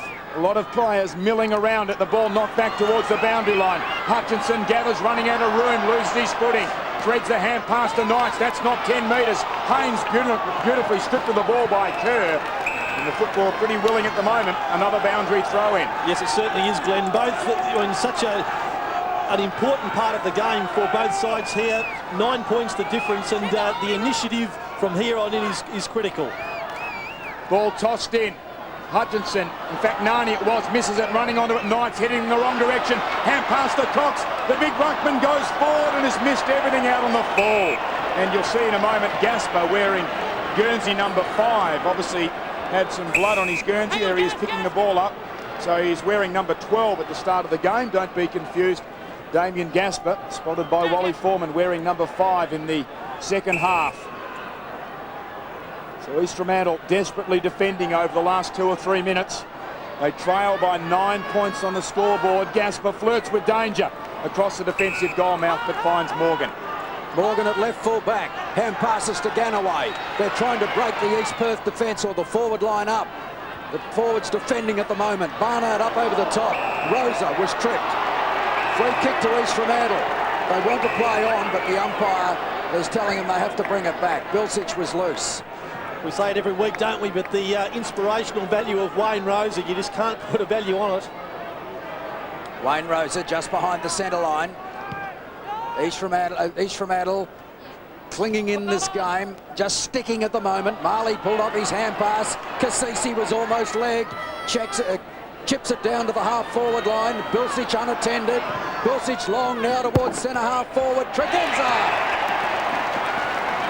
And that was a beautiful kick by Bilsich. And it was a pretty strong lead. Antonowicz coming out behind Tregenza. That's not unusual, and he can't be blamed for that. Tregenza is very quick off the mark. But the kick was so precise, he just couldn't get a fist to it. So Tregenza from 40 metres out, 45-degree angle. Crucial shot on goal. They trailed by 9 points. Oh. And Wooden has kept the ball in play. The only player back there. That's poor work by the East Fremantle forwards. Wooden kicks it around the boundary line. Saunders at the back. Almost took the mark. Recovers best. Has got little support. Hand passes to the boundary line. It didn't go out, but the troops arrived. And East Fremantle gained control through Warren. The hand pass along the boundary line has gone out of play. I was going to make mention, but I thought it would sound stupid. I was going to say Wooden's the only player back there. If Tregenza kicks the ground and doesn't make the distance, that was very poor play by the East Fremantle forwards. He was the only man back in the goal square, Wooden. He was able to run into the pocket and repel. It was something of a poor kick too, Glenn. Shocking kick. 2 goals, 5, and one that didn't make the distance from about 35 metres. I think he's feeling the pressure. Has throughout. East Perth would have felt the pressure if he had have kicked it through the goals, Wally. You've just got to take those opportunities. The bounce on the outer wing. Cox, despite Morgan running at him, won it down, but Rosa does well. Off to Cassisi. He had plenty of time, goes with the left boot. Barnard with courage, running with the flight. Trademark of the Barnard family. He swings the play now onto the members' half-back flank, running with the flight. Knights is marked. Travis Knights hugs the boundary line with the kick. Wooden in space. Manages to keep it inside the field of play. Goes wide towards the lead of Nani. May have been nudged in the back. Ridley at the back, playing for the free kick. Throws it in front of himself. Snaps from hard up on the boundary and has missed everything out on the full. The margin remains 9 points in favour of East Perth. The Royals haven't scored in 9.5 minutes of the third quarter. East Fremantle have added 2 behinds. Ball brought in quickly by Allard to Clucas. I wish they'd paint numbers on their heads, these two. Clucas is about 20 metres out from goal. Plenty of space. He's taking plenty of time because the East Perth forwards are doing a very good job in covering all the leads. Now he goes long towards the right half-back flank. Gasper up. Wheatley at the back. Prolific possession getter in the first half. Is pushed off his kick, but it lands with Haynes. So East Perth just turning the midfield ascendancy around a little bit at the moment. They lead towards right full forward. Morgan up in front, does a good job, but East Perth had the numbers at ground level. Munro hooks it back to the goal square. Gasper had to wait. Off the ground goes Ridley, and I think he's missed. And East Fremantle player down with cramp already. Yeah, well, the pace and the pressure has been on, and East Fremantle have had a pretty tough campaign to get here to this grand final, so they are going to find it really, really tough. And it's Jason Morgan, I think, who's been asked to do an enormous amount of work. He needs to get up because they need his height and defence with Wilson and Hutchison down there. Very short into the outer back pocket, and Gasper's taken the mark in the shadows of the stand. Repeating earlier today, East Fremantle lost both the Colts and the reserves. The Colts to East Perth, the reserves to the Tigers. Can they win the big one? Kick to the outer side, gathered there by Nani. He's gathered in turn. The kick brothers in the direction of Allard. Well-weighted hand pass to Ganaway from just inside the defensive 50. Swings it wide. East Fremantle have the numbers. Rosa at the front of the pack. Bounces the hand pass across to Stockton. He kicks over the outer wing. Brilliant mark. Swan running with the fly and had the better of Bilsich and now runs away from him arrogantly. One bounce. Needs to be quick here. Is he put off? He is, but it doesn't go out of bounds on the full. One bounce gathered by Munro, but the wrong side of the chalk, a throw in. There's a good earnest chase there by Scott Spalding. As we see Posey stretching and about to come on for East Fremantle, perhaps Kane Marsh for East Perth. The margin is 10 points. East Perth clinging to a narrow lead. The ball knocked to the side of the pack. A player was being held behind play, and it was an East Perth player. The free kick is with Munro. Munro from behind the half-forward line. Kicks in the Wilson direction.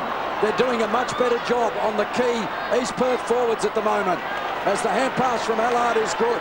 Morgan has it, but he's got no one to kick it to. In fact, I think he was frightened to kick it. And then that kick is smothered by Haynes, and I think that might have struck him in the face. But Morgan was obviously too concerned to kick the ball. He wants to come off well. And they're not letting him at the moment. Hutchinson comes off and is replaced by Marsh. So that's a good sign. That's a moral victory, at least, for the East Fremantle defenders, getting Hutchinson off the ground. Allard took a long time. Saunders swung into the kick. Too hot for Rosa. Here goes Morgan again towards Saunders. He couldn't control it. Marley gets it across to Wheatley. That's a good kick. Ridley, 40 metres out from goal and directly in front. Yeah, it's a great kick by Rod Wheatley. Great vision. Terrific crowd in to see a fantastic grand final, and Paul Ridley just always makes himself available, and when you've got clever players around you like Rod Wheatley who will use you up, gives you the opportunities. Now Morgan comes off. Possey's gone on to replace Saunders as Ridley shoots from 45 metres and he kicks truly. He's got his second and he's got 30 for the year. An important goal to East Perth. Again, East Fremantle have had most of the play in the first part of this third quarter, but couldn't kick the goals. It's 10-7 to 7-9. Yes, it was a very important goal. First goal in the third quarter, took 13 and a half minutes. There's Wheatley's clever little kick to Ridley, who just dropped off his man in Wayne Allard, and now we see the blood rule being affected here with Kane Munro coming off the ground, and he sustained that injury on the outer side of the ground on the wing some minutes ago when he was awarded a free kick. Ridley, the zinc cream dissipating as the perspiration takes hold. Willison in the middle of the ground to contest in the ruck for East Fremantle, who must get the next goal, you fancy. He's up against Cox in the centre. Cox taller, wins it down. Wheatley, free kick. East Fremantle player held. Gee, that's crucial. Wheatley was going forward, and now Clucas will have the opportunity after he was retarded in the middle. Matthew Clucas, whose AFL future perhaps hanging in the balance, kicks towards half forward through the hands of Spalding overhead. Holman took on the pack. Wheatley shovels it out. Quicksilver disposal towards Chambers, whose kick finds his teammate on the outer wing, O'Brien, just on. Loops it over the top to Haynes. Two young Eagles linking up. Back to O'Brien. Took a bounce. Got away from a lunging Warren and finds Wilson on the lead. They've got the ability to do this as he kicks to a central position. And Marsh has taken the mark. This talented midfield, they've got the ability to really cut loose. In 50 metres, this will be a certain goal. Marsh will have no angle and will kick from the goal square. It's soft, wasn't it? They've got to get in the action, Wally. Kane Marsh from the St Mary's club in the Northern Territory, a club that has supplied so many players to West Star ranks. He puts it onto the second tier of the grandstand at the Subiaco end. The Royals have the only 2 goals so far of the third quarter, and they've doubled their half-time lead from 11 points to 22. Yes, it's a pretty handy break, especially since East Fremantle began this third quarter in such an enterprising fashion. And there's Marsh being taken down by, I think it was Posey, wasn't it, just after he had taken the mark. But it was a promising start to East Fremantle, but the Royals have regrouped, as they did in the second quarter, or the first quarter, I beg your pardon, and with 2 quick goals on the board, it's going to take a bit of the sting out of East Fremantle. Well, if McGregor is fit and Morgan is off the ground with cramp in both legs, I don't understand why McGregor isn't out there. Willison now being forced to continue to do the ruck work that he and Morgan have been sharing, and that must be taking a heavy toll on 2 key players, as it has already on Morgan. Cassisi trying to go through the pack. East Perth are the team that gets it forward, and it landed with Marsh. The hand pass to Wooden was good. Here's Devon Perry from 50 metres out, and it's just offline. Once again, some ominous signs for East Fremantle but I'm not going to write them off as I did halfway through the second quarter. No, you wouldn't want to underestimate East Fremantle because their fight back in that second term was fantastic. But at the moment, East Perth looking almost irrepressible, winning the ball out of the middle. And I think that's due, as you say, Wally, to East Fremantle just not being able to put enough pressure on in the middle of the ground by getting first hand of the footy. A great circular shadow, and now another blood rule, I suspect. Yep. The emergency umpire is going out. And it might be worse. It's Marsh who's coming off. It might be more jaw too. Yes, I noticed him holding his jaw, but it looks as though he might be bleeding from the mouth. This is ridiculous today. We've probably harped on it, but the number of these little footballs that are being thrown on, especially at the Subiaco end when the crowd doesn't like a decision, it's only a matter of a time before a player treads on one fancies. The poor old security guards are working overtime down there. They're pretty soft, the balls, but I think it's a promotion that they might have a think about next time. They wouldn't have expected this to happen on shore. But you're right, it certainly holds up the play as Kane Marsh comes off rather ruefully. He's looking a little the worse for wear. And Clucas can now bring the ball in for East Fremantle. He's going to bring it towards our broadcast side. Willison is the target. Chance at the back for Green, who got a fickle bounce. This is Haynes, well tackled by Bowden. Off the ground goes Willison, who's knocked Wheatley out with a socket kick. He's out cold. It's a chance for Rosa. Taken quickly by Warren, who kicks into the centre of the ground. That's an amazing situation. Hasn't moved. And so many times we've seen players hit in the head. Stretcher they're calling for a stretcher. This is Cicerello. Play goes on. The umpires will stop it as soon as they can. Rod Wheatley's coming around now, I think. Yes, he's just conscious, I think, Wally, but one of the leading contenders for the Simpson medal. There it is in replay. To be hit with that force in the head. That was amazing. I mean, Willison just socketed off the ground and it went like a bullet. He timed it perfectly, probably better than he would have expected to, and it hit Rod Wheatley in the side of the head. Now, Wheatley had 23 disposals to half-time, and he's had a few early in the third quarter as well. He's had 26 disposals, 18 kicks, 8 hand passes. So this is could be a telling blow. He still appears to be unconscious, actually. He did open his eyes a moment ago, just before the stretcher came onto the ground, but he's still going to take the precaution of taking him off on it. Well, so, I've never seen that before, not from that range. The ball must have travelled about 12 metres before it hit him. He's still a little worse for wear. As you say, Wally, Leigh Willison timed it so beautifully. That soccer off the ground. I mean, it was going to go. It was going to go 50 metres. That ball. He's going straight to the rooms, but you can see that he has regained consciousness. That's a really unfortunate and an unlucky blow. There's the socket kick from Willison. No intent, obviously. You don't have that sort of control over a socket kick with this ball. And Wheatley just caught completely unawares, and he went down and didn't move. So Butcher comes on. Now, while that was happening too, Ganaway has come off, so East Fremantle are really light on with height now in the defensive half. Was he injured, Glenn? No, I don't think so. I think it was a premeditated move. He's having his thighs worked on, his hamstrings. Just strengthened, perhaps. Morgan is still being attended to by trainers. And the score, 20.5 minutes into the third term, is East Perth 11-8-74, East Fremantle 7-9-51. So we're into time on what will be a reasonably long quarter now. It should go beyond 30 minutes. Marsh is being escorted into the rooms also. Yeah, I think he's got a problem with his jaw. It's more significant than just a cut lip. The ball bounced not far away from the centre circle.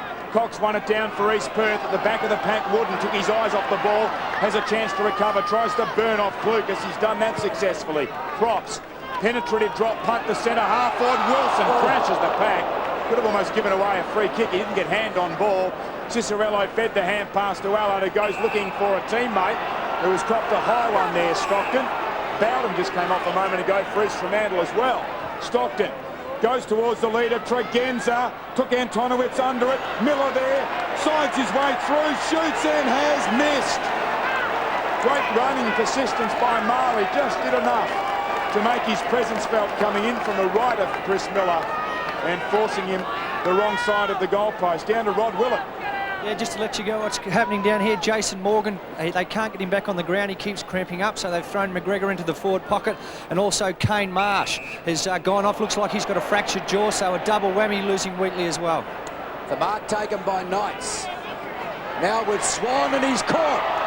Oh, most of the season it probably would have been holding the ball. I think that was a good decision. Cassisi's outnumbered 2-1. He needed to take clean possession. He's given a good contest. East Perth can't break away with it. Still Cassisi goes. Well played by the young fellow. Marley's hand pass intercepted by Saunders. Back it goes towards McGregor. The mark not paid. Another chance for Miller. A very difficult angle. It wasn't a bad effort, but he's just missed. Now East Fremantle need a goal here. They've conceded the first 2 goals of this third quarter. In fact, the only 2 goals of the third quarter. We're 22.5 minutes in. It's 11-8 to 7-11. The margin is 21 points. Wooden's marked the kick in. He's going to kick it out on the full. A reprieve for East Fremantle. By a fair bit, Glenn. Yeah, right off the side of the boot. He's kicked it into row 7. Yeah. Now Spalding, prominent on the score sheet early in the game, kicking 3 in the first half. The lead comes from Tregenza towards centre half forward. That's the direction of the kick. Cox floats back to try and join issue, and in the end takes an uncontested mark. On the Eagles rookie list, he won't have done his chances of promotion next year any harm at all. He kicks into the centre of the ground. Gathered on the bounce by Haynes, who feeds to Butcher, who kicks to half forward, but Posey all alone. Hits the ground and hand passes wide to Cassisi, a youngster who is no doubt destined for higher honours in football. Kicks very wide, looking for his skipper. Bilsic got a hand on it and then ploughed into the back of Marley and has given away a free kick. Hand passes infield to his skipper in Barnard. He goes long to the centre circle. Nani in front, spoilt from behind. Stockton magnificently tackled. And it will force a neutral ball at centre half forward for East Perth. Swan came in late, but the initial good tackle was laid by Ridley. Have a look at this. Yes. Ridley just wraps him up. He was on a hiding to nothing, wasn't he? Marshall Stockton took possession, but then he had nowhere to go, and Ridley... Another blood rule. This will be Stockton, won't it? No, it's McGregor. Oh, Stockton's coming off, though. Oh, sorry, yep. Well, he's got to have a blood rule. It's an ABC televised game, Marshall Stockton. McGregor cannot be right. There's just no way in the world that he can be fit. They wouldn't have him off the ground. And a little while ago, when we saw Cox take a mark on the half-forward line, McGregor was 2.5 kicks away from where Scott Spalding was trying to kick the ball from. So he just can't get into it. There's Rhett Bowden. Morgan coming back on the ground as well. Well, East Perth lead by 21 points. The Loyalists will be saying so they should. They're favoured by the host club. They've got 7 players from the West Coast Eagles list out there this afternoon. The Royalists will be saying we don't care. We haven't won one for 22 years. Well played by Rosa. The applause in the background was for Rod Wheatley jogging back to the bench. Opportunity here for Bilsic. He'll get to the ball first. Taking a fair bit of time, held the ball in the tackle, was well done. Cassisi kicks into the pocket, and the mark is taken by Spalding. Wheatley can't come on before 3/4 time. There won't be enough time. 20 minutes he has to be off with the stretcher. Here goes the shot on goal from Spalding. Oh, he hits the post. Gee, he kicked a great goal to open the grand final. And he had a pretty good second quarter, the latter part of the second quarter, when he kicked 2 more. That's his first miss for the day, Walt. They need a goal. They've just got to get a goal, you would think, to be within 3 goals at least at 3/4 time. It'll be a long quarter. 25.5 minutes played. We've had a couple of hold-ups. And one of them for Rod Wheatley, who was stretchered off after being struck in the face by the ball. And that's a pretty strong mark. Taken by Butcher. Butcher goes up towards half forward. Haynes at the back has given away the kick, I would think. And East Fremantle are told they can play on, but the kick was brilliantly smothered. Chance for East Perth. Cox gets it across to Wooden. Wooden finessing. Back to Cox. Back to Wooden. Now they break the line. And a player down behind play. Posey is the offender. It's a reload kick. I didn't see what happened. It was in the shed. Been reported. It's a reload kick. Posey gave away 50 metres earlier in the quarter. I didn't think there was much in the first one. And Tempest just getting a little frayed now. But Wilson will have the kick. and he will kick from the goal line, so there must have been a further infringement for a second 50 metres to be applied. And this is not what East Fremantle need at this time. A couple of times in this game, East Fremantle players have lost their cool when they were in touch, and that's 3 now to Troy Wilson. And East Perth just break away, just the suspicion of a very important lead developing here. East Perth at 12.880, East Fremantle at 7.12.54. The margin is out to 26 points at the 27-minute mark of the third quarter. Crowd has just been posted. Deceptive, 30,174, the official crowd for the 2000 Grand Final. Ball one down by Morgan in the middle. Knights runs into heavy traffic. Ball spills loose and will have a bounce. That stand at the eastern end can't hold many, Glenn. Ground holds 43.5, I think. Oh, they're saying it's 2/3 filled, which perhaps. But that stand is, well, the top row is vacant. Well, we'll go with it. 31.74 the total. Cox hunched over, ready to contest. It's a shocking bounce. Ruckman get nowhere near it. Green won it down for East Fremantle, but onto it Barnard. Kicks wide, open territory at half forward. Lumbering out after it is Wilson. He's going to run out of ground.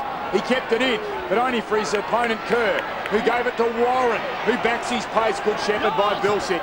Allowed him time. Shocking kick. Not a great attempt to mark by Waller, but he's ably supported by Devon Perry. High one to half forward. No one can mark. Rosa gets crunched. Loose ball to Cassisi. Goes very wide, looking for Willison. We've hit nearly 29 minutes in the third quarter.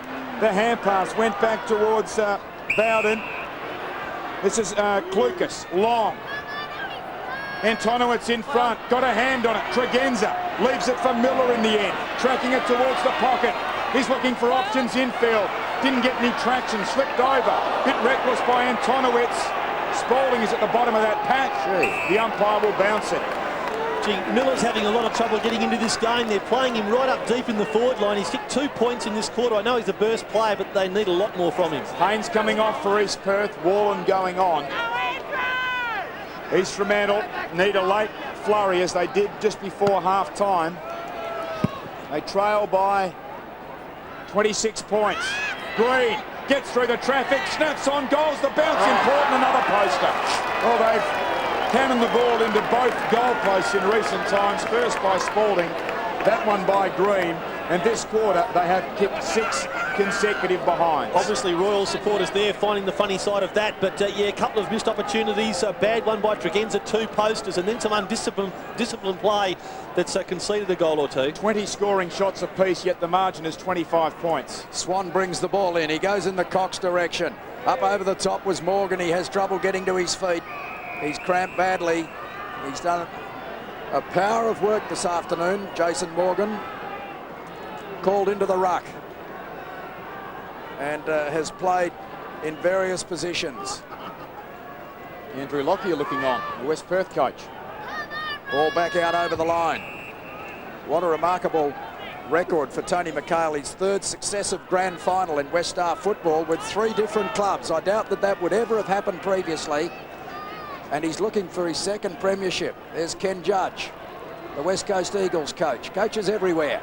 The 2 of them really feeling the heat of battle at the moment. East Perth at 12.880. East Fremantle at 7.13.55. Nearly 31 minutes played in the third quarter. And the Royals are out by 25 points. East Fremantle are making them fight every inch of the way. But you would suspect that they need to get another goal just to keep their spirit alive. The ball is hooked forward by Klukas, but standing in front is Marley. He's been a good player all year since coming back from Collier. Fairest and best winner at East Perth. Clears the ball towards centre wing.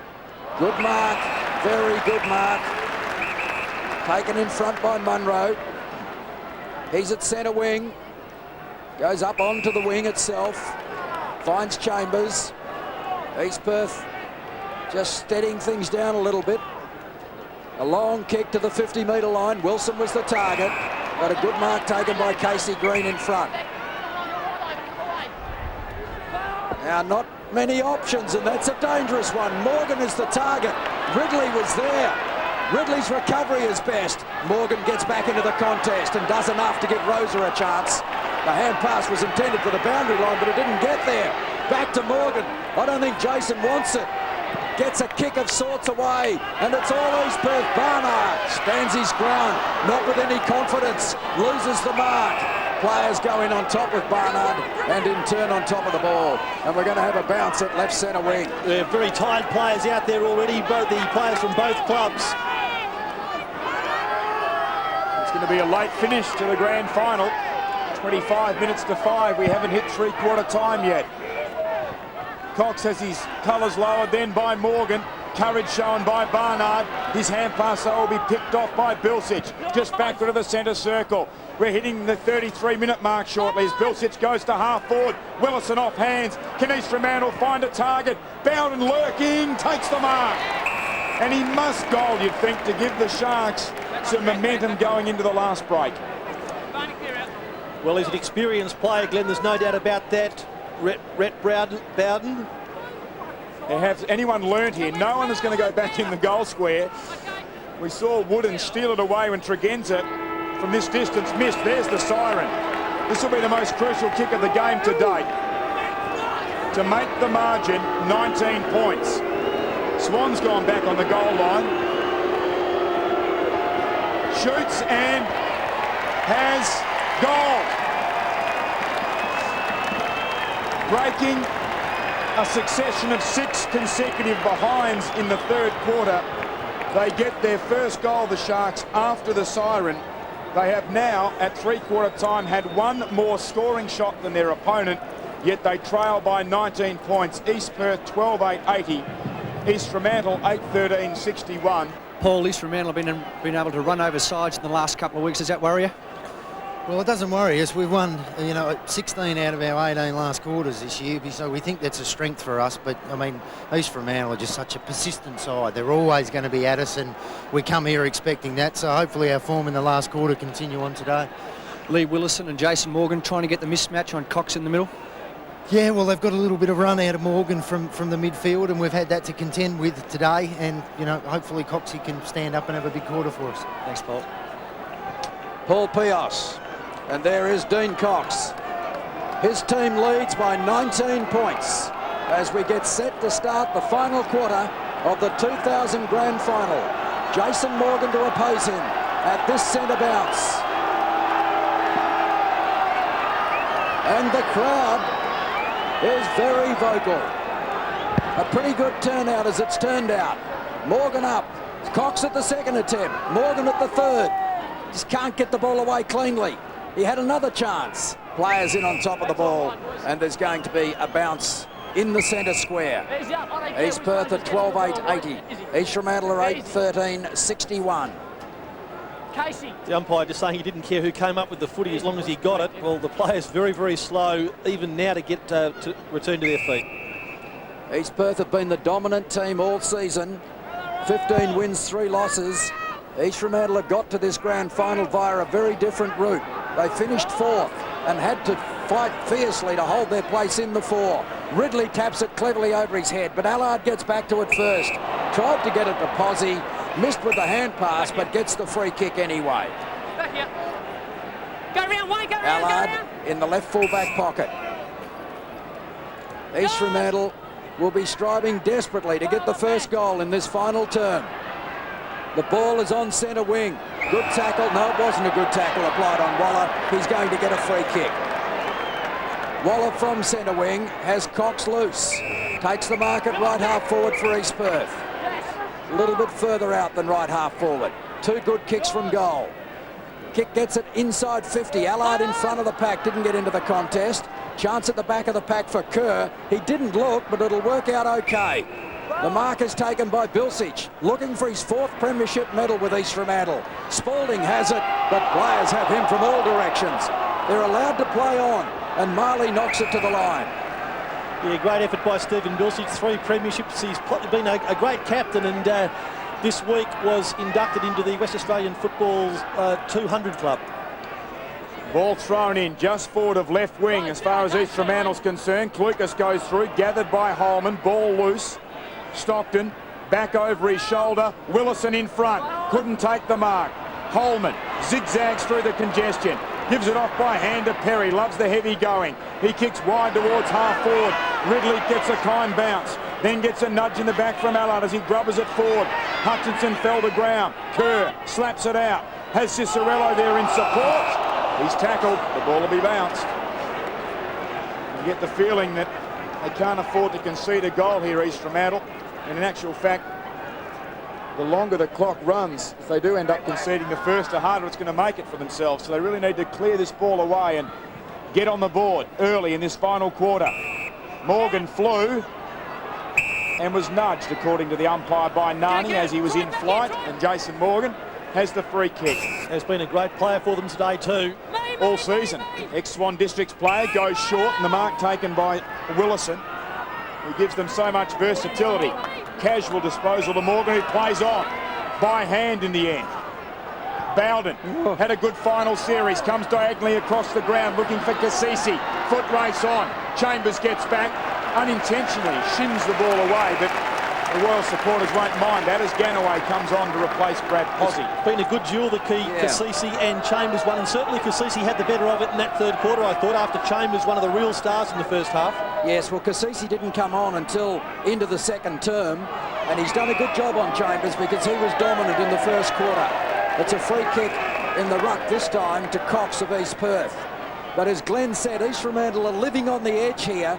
They just can't afford to concede another goal. Wooden kicks towards half forward. Nani is spoiled from behind by Kerr. First to it is Bilsich, who seems to be coming to the party, and he kicks into the man who was O'Brien, and it ricochets out of play. East Fremantle didn't concede the first goal of the third term, Wally, until the 13.5-minute mark. Now they can't afford to concede one, but they must score very, very soon. Now Knights has run free into the forward line. He's 30 metres on his own. East Fremantle wouldn't want to concede possession here. O'Brien gets it, kicks it high, and it will be Knights who'll mark it. No, it won't.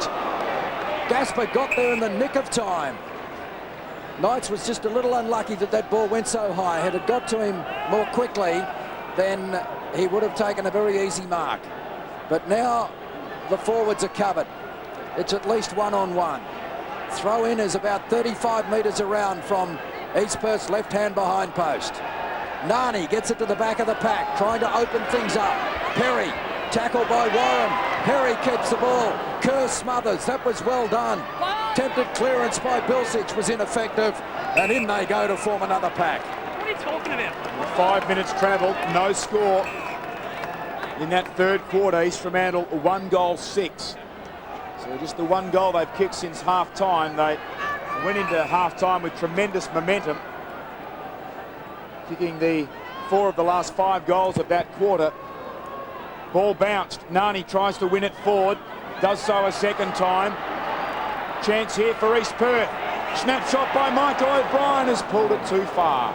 Across the face, the opening score of the final term are behind the Royals. To make the margin 20 points. They breathe a sigh of relief, of course, East Fremantle there, but as Wally said, living on the brink just at the moment. They really do need a goal just to lift their spirits. Bilsich has the ball at full-back, considering his options. Morgan is the target. Nani in front. Oh, well judged by Morgan, but he just couldn't hold the mark. Close to the line. Wooden knocks it over. Well, they've only played each other in 3 previous grand finals since the Page system came into being in 1931. It's 2-1 in East Perth's favour at the moment. But the last time they played was way back in 1959. So it really doesn't count for a lot as Munro kicks to the half-forward line. Chance in there for Knights, whose hand pass was stolen by Cassisi, and he uses the ball expertly. Picks out Rosa, who gets a good shepherd from Warren. Kicks long towards half-forward. That was the perfect kick for East Fremantle. Perfect if they couldn't take the mark. It was the next best. The ball just drifting over the line on the bounce. And the crowd roars again. It's a very pro-East Perth crowd. But I suspect those away from the ground might be a little more balanced, just because of this host club thing. And there's going to be another bounce between right centre wing and right half forward, this time for East Fremantle. 7 minutes of final quarter football. Section of the crowd here, just over 30,000. In that 7 minutes, just 1 point scored, going the way of the Royals. lot of players around this bounce. Morgan up high, wins it down. Cassisi under pressure. Ball spilled off his left boot. Players dive in on top of it. Cox has got up limping. The East Perth ruckman as below us, Munro off, and Wheatley gets a rousing reception, coming back on, having been stretchered off the ground towards time on in that third quarter when he was struck a sickening blow in the face when Leigh Willison unintentionally socketed the ball, and 12 metres away it cannoned straight into the side of Wheatley's head, and he was unconscious before he fell to the ground. There he is, geeing on the troops, runner-up last year in the club's best and fairest. Be interesting to see how he fares in the Simpson medal if he comes home with a big finish here, because he had 26 possessions when he went off before three-quarter time, and the ball again knocked over the boundary. A real lull in proceedings just at the moment, Glenn, and this would be suiting East Perth because they're holding East Fremantle at bay, which is what they're trying to do. Sharks desperately need to get the ball away from this situation and take it quickly into the forward line. Well, East Fremantle have kicked 8 goals to this point of the game. They need to kick 4 unanswered between now and the siren to win. Clucas, good kick, but in the end Marley slipped in front of Spalding. Good work by Aaron Marley, who plays on by Handerswan, running off half-back, one bounce. Gets towards the outer flank. That's not a great kick. Ridley wins it for East Perth. The hand pass to Wheatley. The crowd will love that. Possession number 27. A chip kick to Michael O'Brien. The only scoring shot in this quarter off his boot was a behind. He goes to full forward. Holman slipped through and has taken the mark. And this kick could almost decide the 2000 premiership. If he puts it through, East Fremantle will need 5 unanswered goals, having kicked only 8 to this point of the game. Bit quieter today, but he's had a pretty good finals campaign. Well, they only played the one game, the second semi, but he was prominent. Grant Holman, dead in front, and he gets it. The drought may be about to end. Yes, very ominous. Only Grant Holman's second goal for the season, but maybe the one that just spells doom for East Fremantle. There's Michael O'Brien. Hasn't played a big role, but very clever, carrying the ball and then spotting Holman, who for most of the day has been picking up either Stephen Bilsich or Chris Miller. He's quietened them down largely. Now bobs up and kicks a great goal. The margin slips out to 26 points. East Fremantle need to respond, and they need to respond immediately. They've found goals very difficult to kick in the second half. In fact, they've found them hard to kick all day. They had only 7 at half-time, but it's been harder since half-time. It's been their problem. While the first and third quarters, they kicked just 1 goal in each. And that is reflected to a certain extent in their goal kickers during the year. Tregenza with 83, next best 32. Remarkable, because Spalding kicked a goal 70 seconds into the first quarter, and only goal in the third came after the three-quarter time siren. It's effectively an hour with only 1 goal. Morgan up, opposed to Cox. Cox got it down. Bowden's kick smothered. Green runs onto it. Here's a chance for East Fremantle. The kick knocked down by Knights. And Knights gives pursuit. Sockers it off the ground. And puts it out of play on the full. Well, he wouldn't have expected to kick that as well as he did either. Bit like the last socket kick. Just as well Wheatley wasn't in the way. Yes. So another chance here. Green has it. It'll take a good kick from there with tired legs. He'll kick from just inside 50. But, gee, they need a goal. They just have to get one from somewhere. It's been a very brave effort by East Fremantle. We have to concede that no matter what the outcome. He got close to the man on the mark. He's pulled it back. Not quite far enough. Tregenza! It's Morgan, not Tregenza.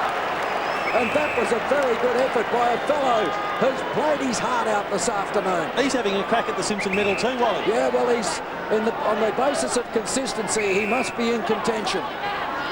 Chambers was brilliant early, but he's been well held by Cassisi since. Wheatley was dominant till floored by a socket kick. Morgan has been consistent. And he's kicked the goal. He keeps East Fremantle's slim hopes alive. It's 13-9 to 9-13. The margin is back to 20 points. Yes, and well, goals always hard to come by. Took a good mark and a good kick by Jason Morgan. Then, of course, their Six of their goals came in a fantastic package between the 13-minute mark of the second quarter and the 33-minute mark. Terrific mark by Morgan, and he just improves his angle and then uses the check side kick to bring up a very important goal for the Sharks. Can they get some drive from here? They're used to close finishes. These teams met in 1958, as Wally mentioned. East Perth won by 2 points. Their last premiership, they won by 2. Their last loss in the grand final was by 2 in 1996. Rosa kicks East Fremantle forward. Willison, hand pass. He's stationary, but Bowden gets back onto his right boot. It's on line. It's touched by Antonowitz. Could almost be a season-saving lunge by David Antonowitz right on the goal line. Boy, that was a great effort by both players, in fact. A good kick from Bowden and a great effort by Antonowicz in the last line of defence. The short kick in goes to Antonowicz. He goes up to the half-back line and finds Cox. The big fella takes the mark on the 50-metre line. They've got a few players loose, one of whom is Marley. And this is just a little too easy from East Fremantle's point of view at the moment. They need to lock it in their forward line. Marley has it between half-back and centre wing. 13-9 to 9-14. Kick over the centre line. Butcher up high. So was Nani. Perry at ground level to Butcher was good football. Now Haynes, he's going to get caught. He is caught. Takes distance off the kick. But the bounce is crucial. Gasper gets there and just didn't have the time to pull it back in. But a terrific chase by the East Fremantle defence saved a certain goal there, because had Haynes been able to get full drive on the kick, it would have gone through. And again, it was the old 31-year-old legs of Scott Spalding that affected that tackle. Terrific effort. So the Sharks, having some of their senior players like Bowden and Spalding and Rosa leading from the front. And it's Bowden who kicks in off the fist of Nani. Cassisi, little gift to Rosa. Look away, hand pass. Could have almost been a push in the back in favour of Kerr. Chambers burst through. Unguarded goal square. Going back, he won't get there this time, Gasper. It's a goal. Callum Chambers, as Wally mentioned, started the game brilliantly. He's just banked his second goal, and the young man who played 6 games for the Eagles this season has had a very telling input in the 2000 grand final. Yes, the experience that he gained, I think, in those 6 AFL games certainly telling out here. Callum Chambers with great pace there in front of a big crowd. You see him having the confidence to shrug off a tackle, burst clear, steady, and then kick a long goal with tired legs, despite the diving efforts there of Damien Gasper. And the Royals chant goes up now. 17 disposals to Callum Chambers and 11 in a half from Cassisi, his opponent. Chambers it was again who got it to Nani, to Knights, and the umpire's whistle's gone. There's going to be a kick down the ground, but the mark had been taken anyway, and it will be Wheatley. No, it won't be Wheatley. It's Ridley who has the ball for East Perth. Could this kick sound East Fremantle's death knell? He'll kick from just inside 50 metres, about 45 metres out. A reliable goal kicker. He's got his third, and now East Perth have put real distance between themselves and East Fremantle. 15-10 to 9-14. The margin is out to 32 points. Could they get back from there, Phil? Very hard to see them getting back from here. And the Royals flags are waving, but look, East Fremantle will not lay down. But we heard Paul Pios, one of the East Perth selectors, say that during the course of this year they've won 16 of their 18 final quarters. So history's on their side, and history suggests after 22 years that they're not about to let the opportunity pass to win a premiership. Cox wins it down in the middle. Cassisi overruns it. Wheatley rides the buck. Grubbers the left footer out wide. Cicerello there for East Fremantle. Eludes Butcher. Then couldn't elude O'Brien. Ball jarred loose. Umpire lets play go on. Gathered by Casey Green. That's a powerful drop punt. Almost outmarked. In fact, they've made a meal of it there. Swan and Barnard collide. Kennewell then kicks it out on the full. Could have really made them pay then for lack of talk across half back when Swan and Barnard both eyes for the ball spoiled each other effectively. Kennewell very quiet this afternoon. Played a terrific game in the first semi-final against Claremont across the half-forward line. Antonowitz to bring it into play. The chant of Royals, Royals going around the ground. Kennewell tries to make amends but drops the mark. tackle lingered on Clucas, no whistle. Kennewell by hand to Cicerello. Finds space, goes towards Tregenza, who's kicked 2 goals 5 this afternoon. He's dead in front. For his team to have any hope, he's got to nail this one. Going for goal number 86 for the season. Again, not too many East Fremantle players want to get back on the goal square. Little Rose has gone back. Tregenza shoots. He's got 3 goals 5 in the grand final, and a glimmer of hope still remains for the Sharks. Yes, well, whilst they're kicking goals and taking the ball forward, they certainly have got hope. And as I've said before, the East Fremantle spirit won't die. There's no doubt about that. But it's going to be a very, very tall order for their players. And I think their supporters sense it, that from here, I mean, they've just got to win the ball out of the centre of the ground, don't they? I mean, Rose has been pretty good at it during the course of the day. We've got Morgan in there, Spalding in there. They've got all of their experience in there, Rosa as well, as Rhett Bowden, I think. So they're relying on their experienced players to clear the ball quickly from the middle of the ground and take it straight down the corridor. The margin 26 points.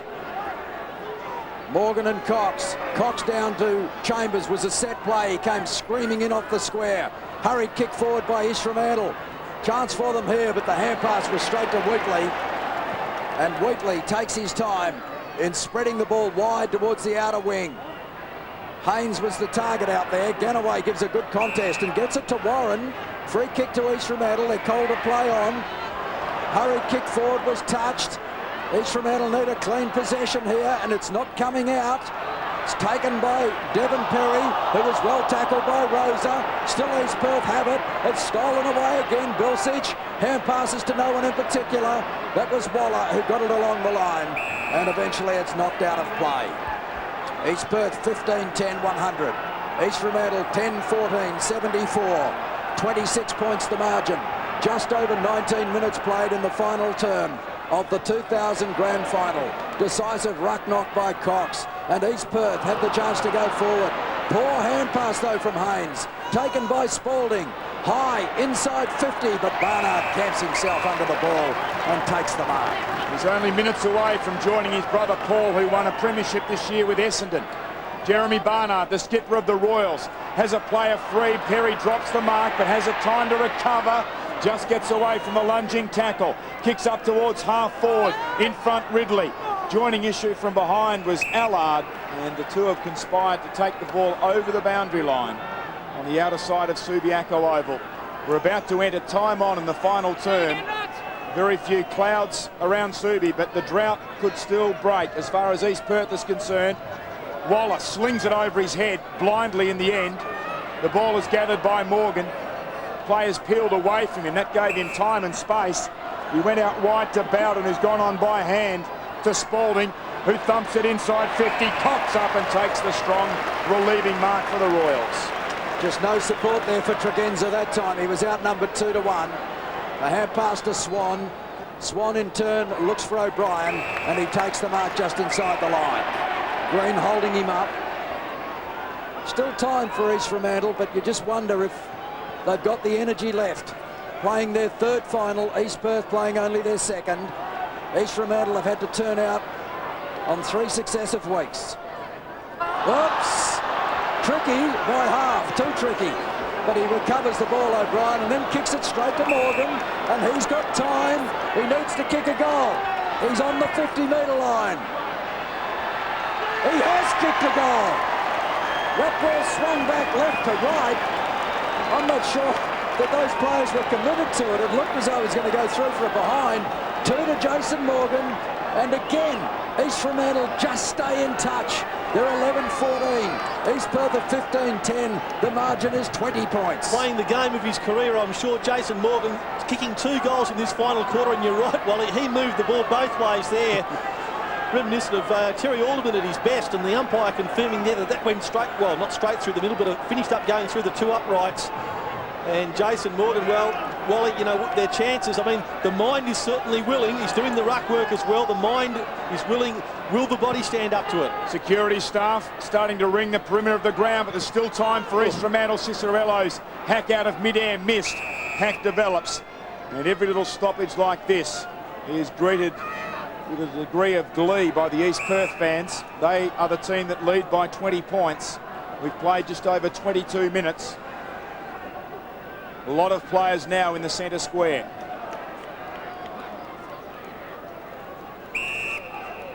Clock runs again with the sound of the whistle and play about to resume.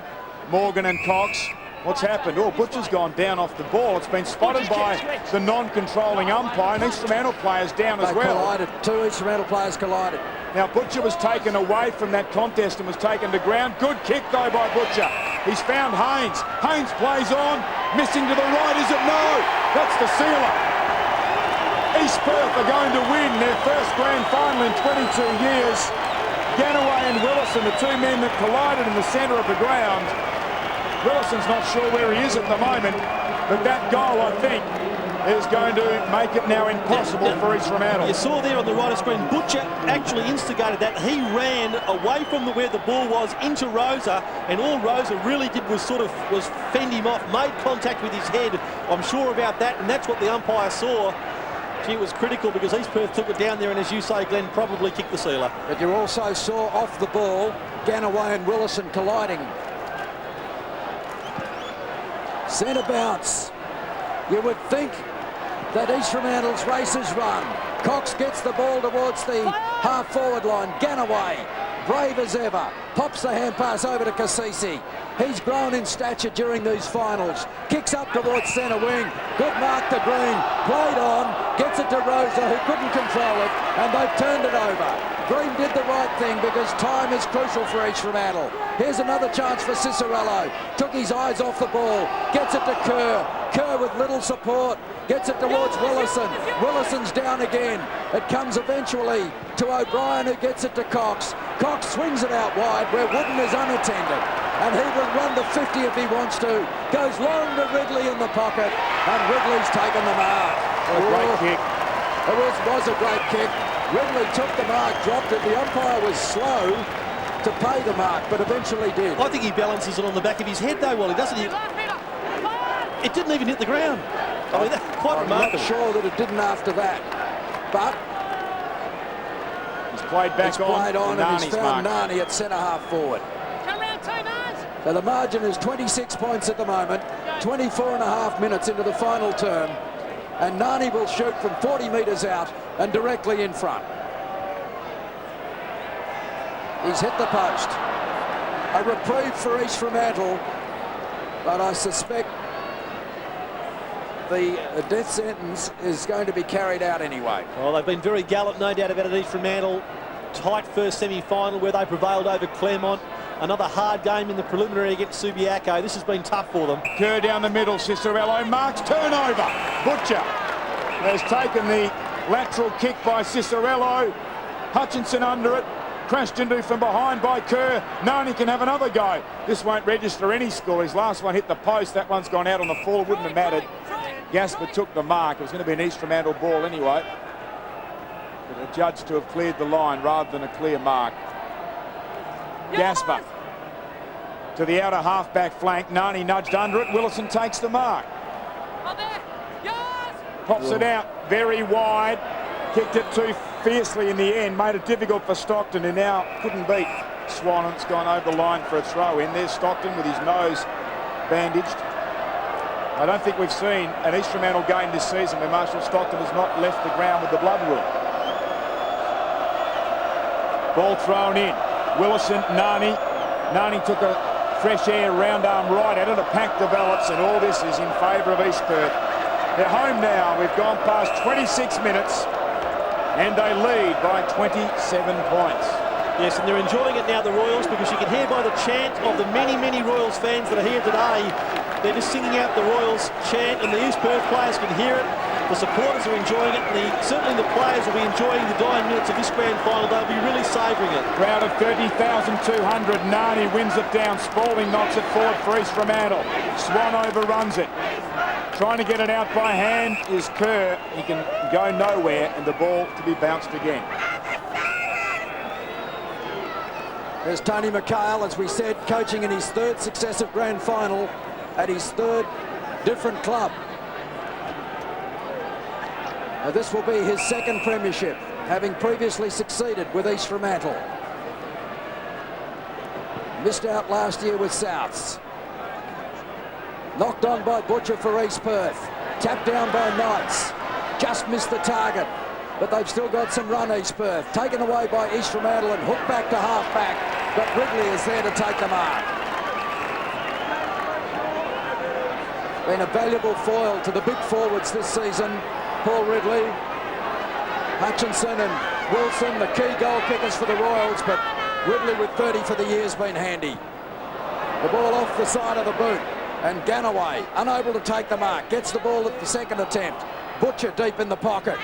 Hand passes it out, and a hurried pick back to the top of the goal square is marked by Knights, who slams it through for East Perth's 16th goal. 17th, I'm sorry. They're 17-11. East Fremantle are 11-14. The margin blows out with 33 points, and East Perth are well and truly home. Yes, Knights gets in on the act, the 9th player to get in on the goal-scoring act. As we see Butcher there falling to the ground, getting it to O'Brien across his body, and Knights just had to drift down there. We've seen him drift down into open space on a few occasions. Wally haven't we? Hard running. On this occasion, it paid dividends because the ball landed in his hands, and he celebrates with a goal in the grand final for 2000. It is playing out time now in the 29th minute. Cox knocks it forward. Spalding foils East Fremantle momentarily, but Chambers has taken the mark. Can put East Perth in their attacking half. He's got Wooden out wide on the members' side. He doesn't let him down. One of the chances for the Simpson medal as well, Josh Wooden. He and Callum Chambers certainly very, very high up on East Perth's list of chances. Coming in for his 22nd disposal, Josh Wooden. Kicks it inside the attacking 50. What a leap by Butcher. It's a second very good leaping by Butcher. It's a second very good leaping mark he's taken in the second half. 45-degree angle. And just looking to put some icing on the cake for the Royals. Does a lot of work off the bench, doesn't he, Butcher? But he comes on, quite a tall player, not big stats, but he comes on and can play a number of roles for his team. Won't become the 10th goal scorer with that kick, but Hutchinson is marked. And he will kick his third. Blue and black being waved around the ground at the moment. The celebrations have started. Ashley Hutchinson, a fine pickup, having started his career with South Fremantle. This for his 52nd goal of the year. Troy Wilson, who made the move from West Perth in the off-season's kicked 49 for the Royals, and he slams it through. 3 goals to Hutchinson.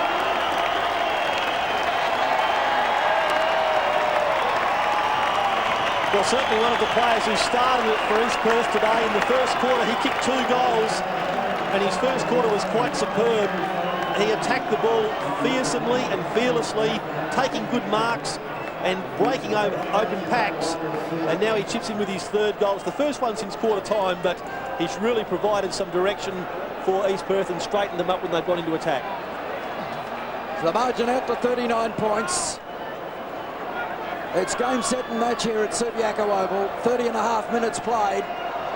And it's been a powerhouse performance by the Royals. The deserving winners, you would have to say, having dominated the qualifying rounds, losing only 3 games, none of them to East Fremantle. As another pack develops, Rose is still fighting his heart out, but neither team able to clear it out of the centre, and there'll be another bounce. 18-11 to 11-14, 119 to 80. And the result probably as many pundits expected it would be, I guess, but it certainly has unfolded in a very different way. East Fremantle, brave and tenacious throughout, were not overrun in the early stages of the game as we thought they might be. Morgan gets it down to Stockton. Stockton to Willison. Stockton off the ground. Marley, tackled from behind solidly by Bilsich. Perhaps his last game, the East Fremantle skipper. Picked up now by Barnard, his opposing captain this afternoon, and Wooden takes the mark at left half-back. Half the ground bathed in shadows now as Wooden goes backward to Barnard. And there's the siren. East Perth are premiers in 2000. They've won their first WA premiership since 1978.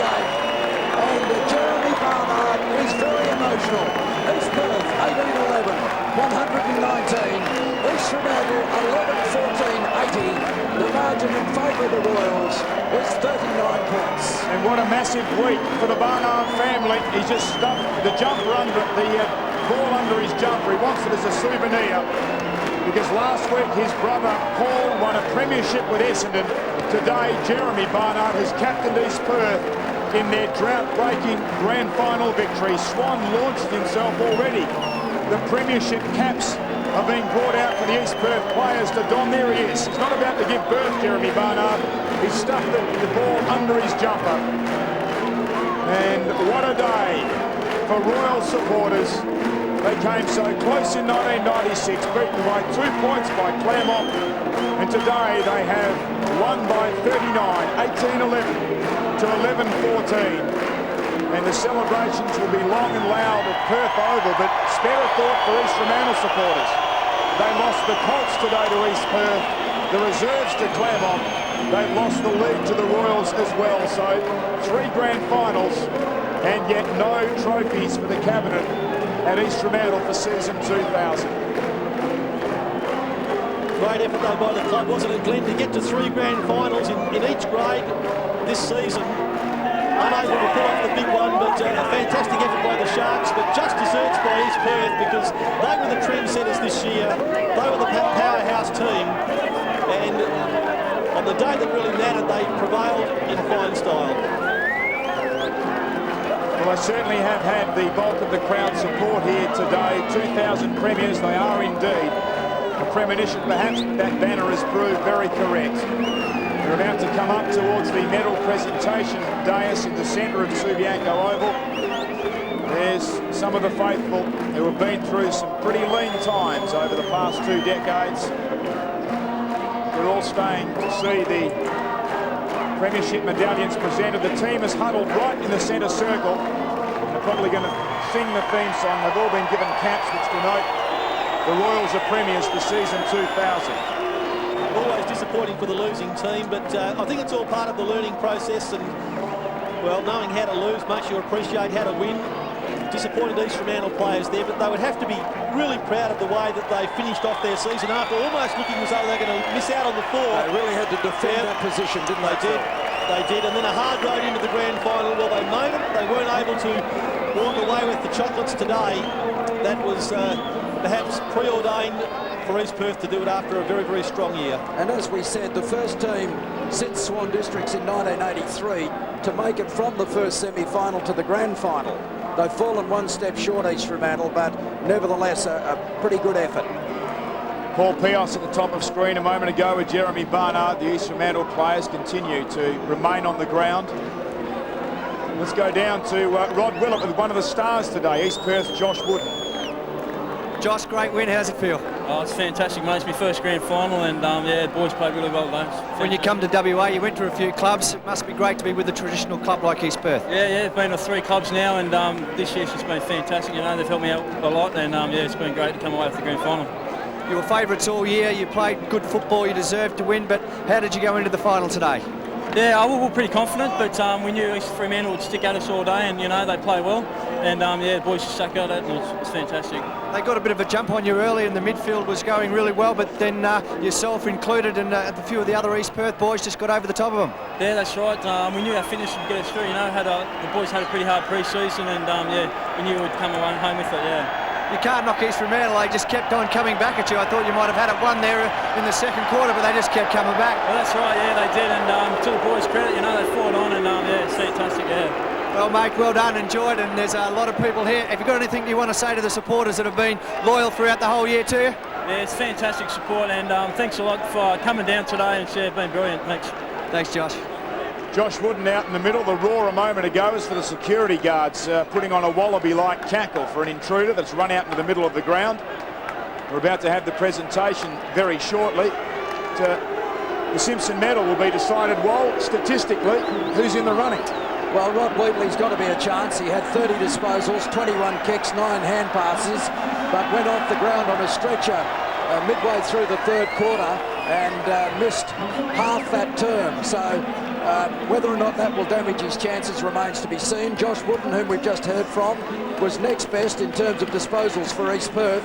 15 kicks, 8 hand passes for 22. Callum Chambers finished the game very well. He started it well, finished it well, ran into some problems against young Dominic Cassisi mid-game, but had 12 kicks, 8 hand passes for 20. For East Fremantle, Bowden, 16 kicks, 6 hand passes for 22. Rosa, 11 and 11 for 22. Jason Morgan, 12 kicks, 7 hand passes, 5 marks and 2 goals for 19. Might be an outsider, but they were the best statistically. Stephen Bilsich, the vanquished captain, is about to speak to the crowd here at Subiaco Oval. Great performance all year, and Tony and the boys, well done. I'd like to thank our major sponsor, India Export, and I'd also like to thank the major sponsor of the West Star in Drive Safe. And I'd just like to thank the boys who put in a huge performance all year and showed a lot of courage against adversity. And I'm very proud to play with those boys, and I'd like to congratulate them all. Thanks very much. Stephen Bilsich, who played in all 3 premierships, the only remaining member of the 1992 flag. He also played in 94 and 98. There's Wayne Blackwell, his coach.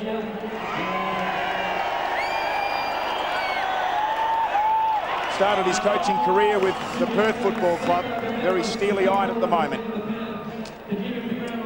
Richard Ambrose, the Sandover medalist for 2000, is about to present the premiership pennant to the East Perth Football Club, the first they will have received in 22 years. And Tony McHale to come forward and collect the pennant. Let's go crazy for him. Jeremy Barnard and Tony McHale. We mentioned a rare piece of family football history with Paul Barnard winning a premiership with Essendon last weekend in the AFL, and now his brother Jeremy captaining East Perth to this drought-breaking premiership victory. He's about to come up on the stage here with Tony McHale, who Wally mentioned towards full-time.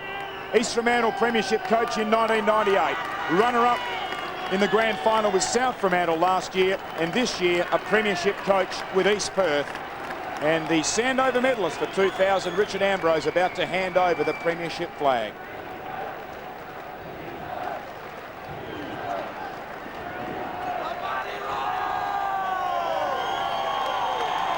And there it is. The drought has ended for East Perth, their 15th premiership, their first in 22 seasons. And we're about to hear from their skipper, I think, in a moment.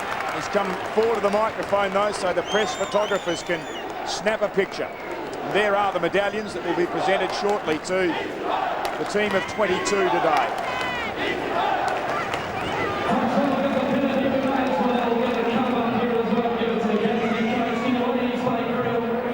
Premiership Cup now also about to be presented to East Perth. Well, Tony McHale's calling them all onto the stage. I think that will disrupt proceedings somewhat, because they will have to present the individual medals somehow. Yes, I think the idea was to keep them down off the stage and then invite them up for medal presentations, but they'll certainly enjoy every bit of this, Wally. Jeremy Barnard there, exultant in the front of his group. Camera flashes go off. East Perth, the premiers for season 2000. The theme song blaring out now over the public address system. And for many of their supporters, they've stuck with the club over 2 very desolate decades, but it's paid off for them today. Just away from the stage, Glenn, very great to see the reserves players and I guess presumably some of the Colts players who played earlier today out there as well, enjoying it with their senior players. Now they all hop off the stage and will be invited back shortly, but we're about to hear from the winning captain and coach after the presentation of the Premiership Cup. It remains in their keeping, the 2000 West Star Premiership.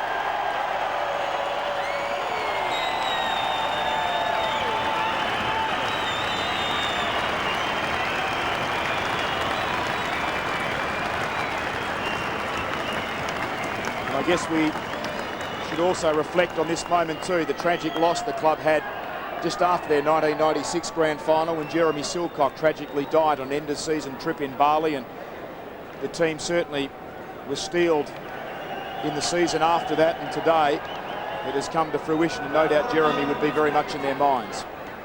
Firstly, I'd like to thank the East Fremantle Football Club. They're a very proud club. They didn't let us go the whole day. I'd like to thank the East Fremantle Club, and most importantly, Stephen Bilsage is retiring today. Billo, had a great career, mate. Sorry he couldn't do it today, but good stuff. I'd just like to thank the Road Safety Council for their sponsorship throughout the year. And you old boys, you worked so hard for this. We said we'd pay the price. We paid the price and we got it. Good start.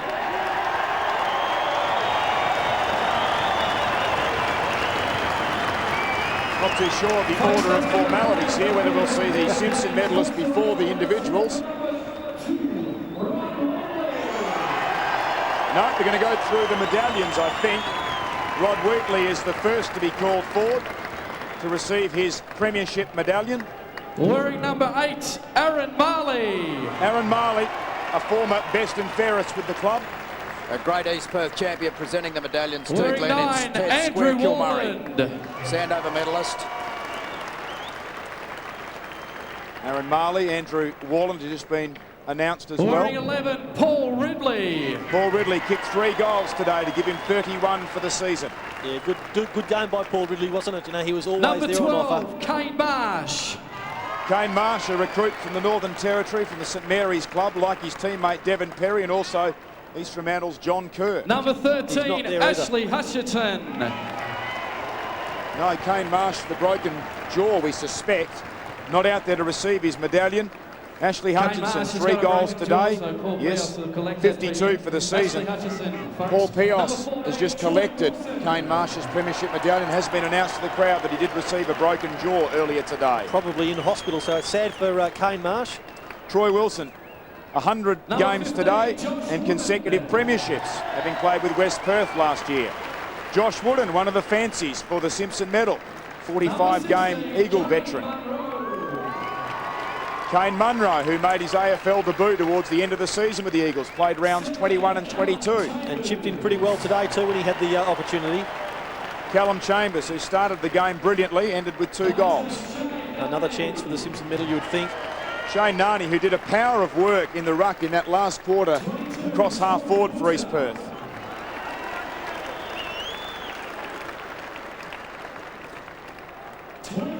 Troy Butcher, who took a couple of spectacular marks in the second half.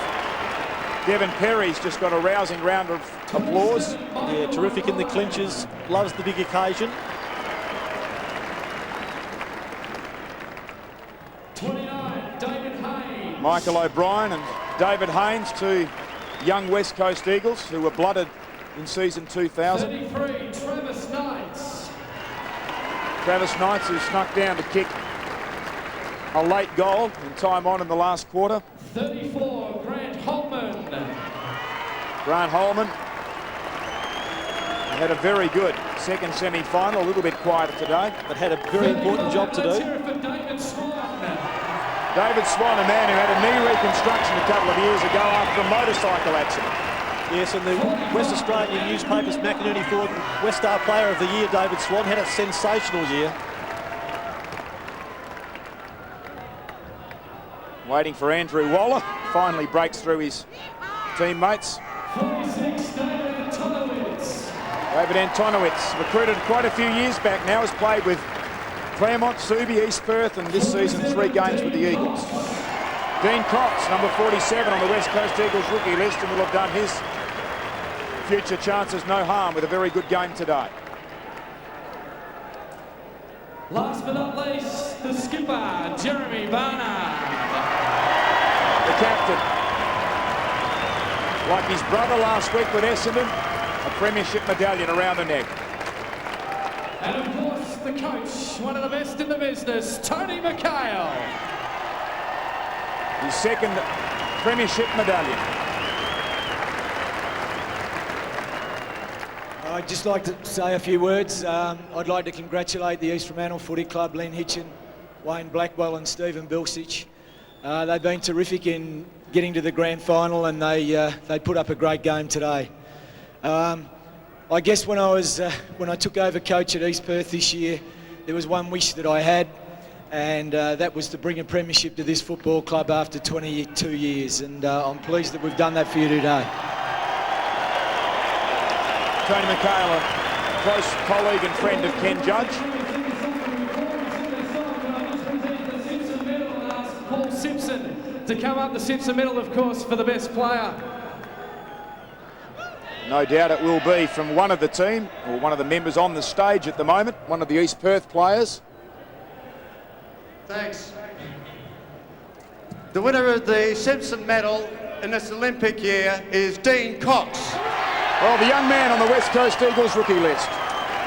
Yes, an interesting decision. He had 8 kicks, 7 hand passes, took 7 marks, 15 disposals in all, and that's a terrific win by him. Perhaps assisted to some extent by the East Fremantle coaching tactics in taking their tallest player off the ground, Robert McGregor, for most of the game. Firstly, I'd like to thank East Fremantle for a great game. We knew you'd never give up, and it's a credit to your club. To East Perth, we've done it. We've worked so long for it. Now we finally know what it feels like. To all the supporters, thanks for sticking by us. We couldn't have done it without you. Thanks. Stephen Bilsich being chaired off in his last game, a triple premiership player. His career ends after 215 matches. Yes, a great career about to end, and at the same time, perhaps a great career about to begin in the case of Dean Cox, who's won the Simpson medal, and he certainly played a very influential role throughout the course of the grand final. Stephen Bilsich fighting back the cheers, really choking down some emotion there. East Fremantle depart into the rooms. Our Simpson medalist, Dean Cox, is with Rod Wheatley. Cox, congratulations, mate. Tremendous effort. I saw your face there when they announced your name. Great work. Yeah, it's not really, it's a good individual honour, but the premiership's so sweet. But I can't remember, I don't think ever there's been a 19-year-old that's actually won the Simpson medal. So it's just huge for you. Yeah, it's a great honour. I'll take it with pride, and hopefully we can back it up next year and win again. Mate, you're a country boy. Have you always been an East Perth supporter? Yeah, I had my Uncle George and Uncle Richard win the 72 and 78 premiership, so I've always had a sweet spot for East Perth, and now we've won the flag. It's unreal. Mate, you'd have to be unlucky now not to get pushed up onto the Eagles list, you think? Oh, yeah. We'll have talks with the coaching staff, and we'll see what happens.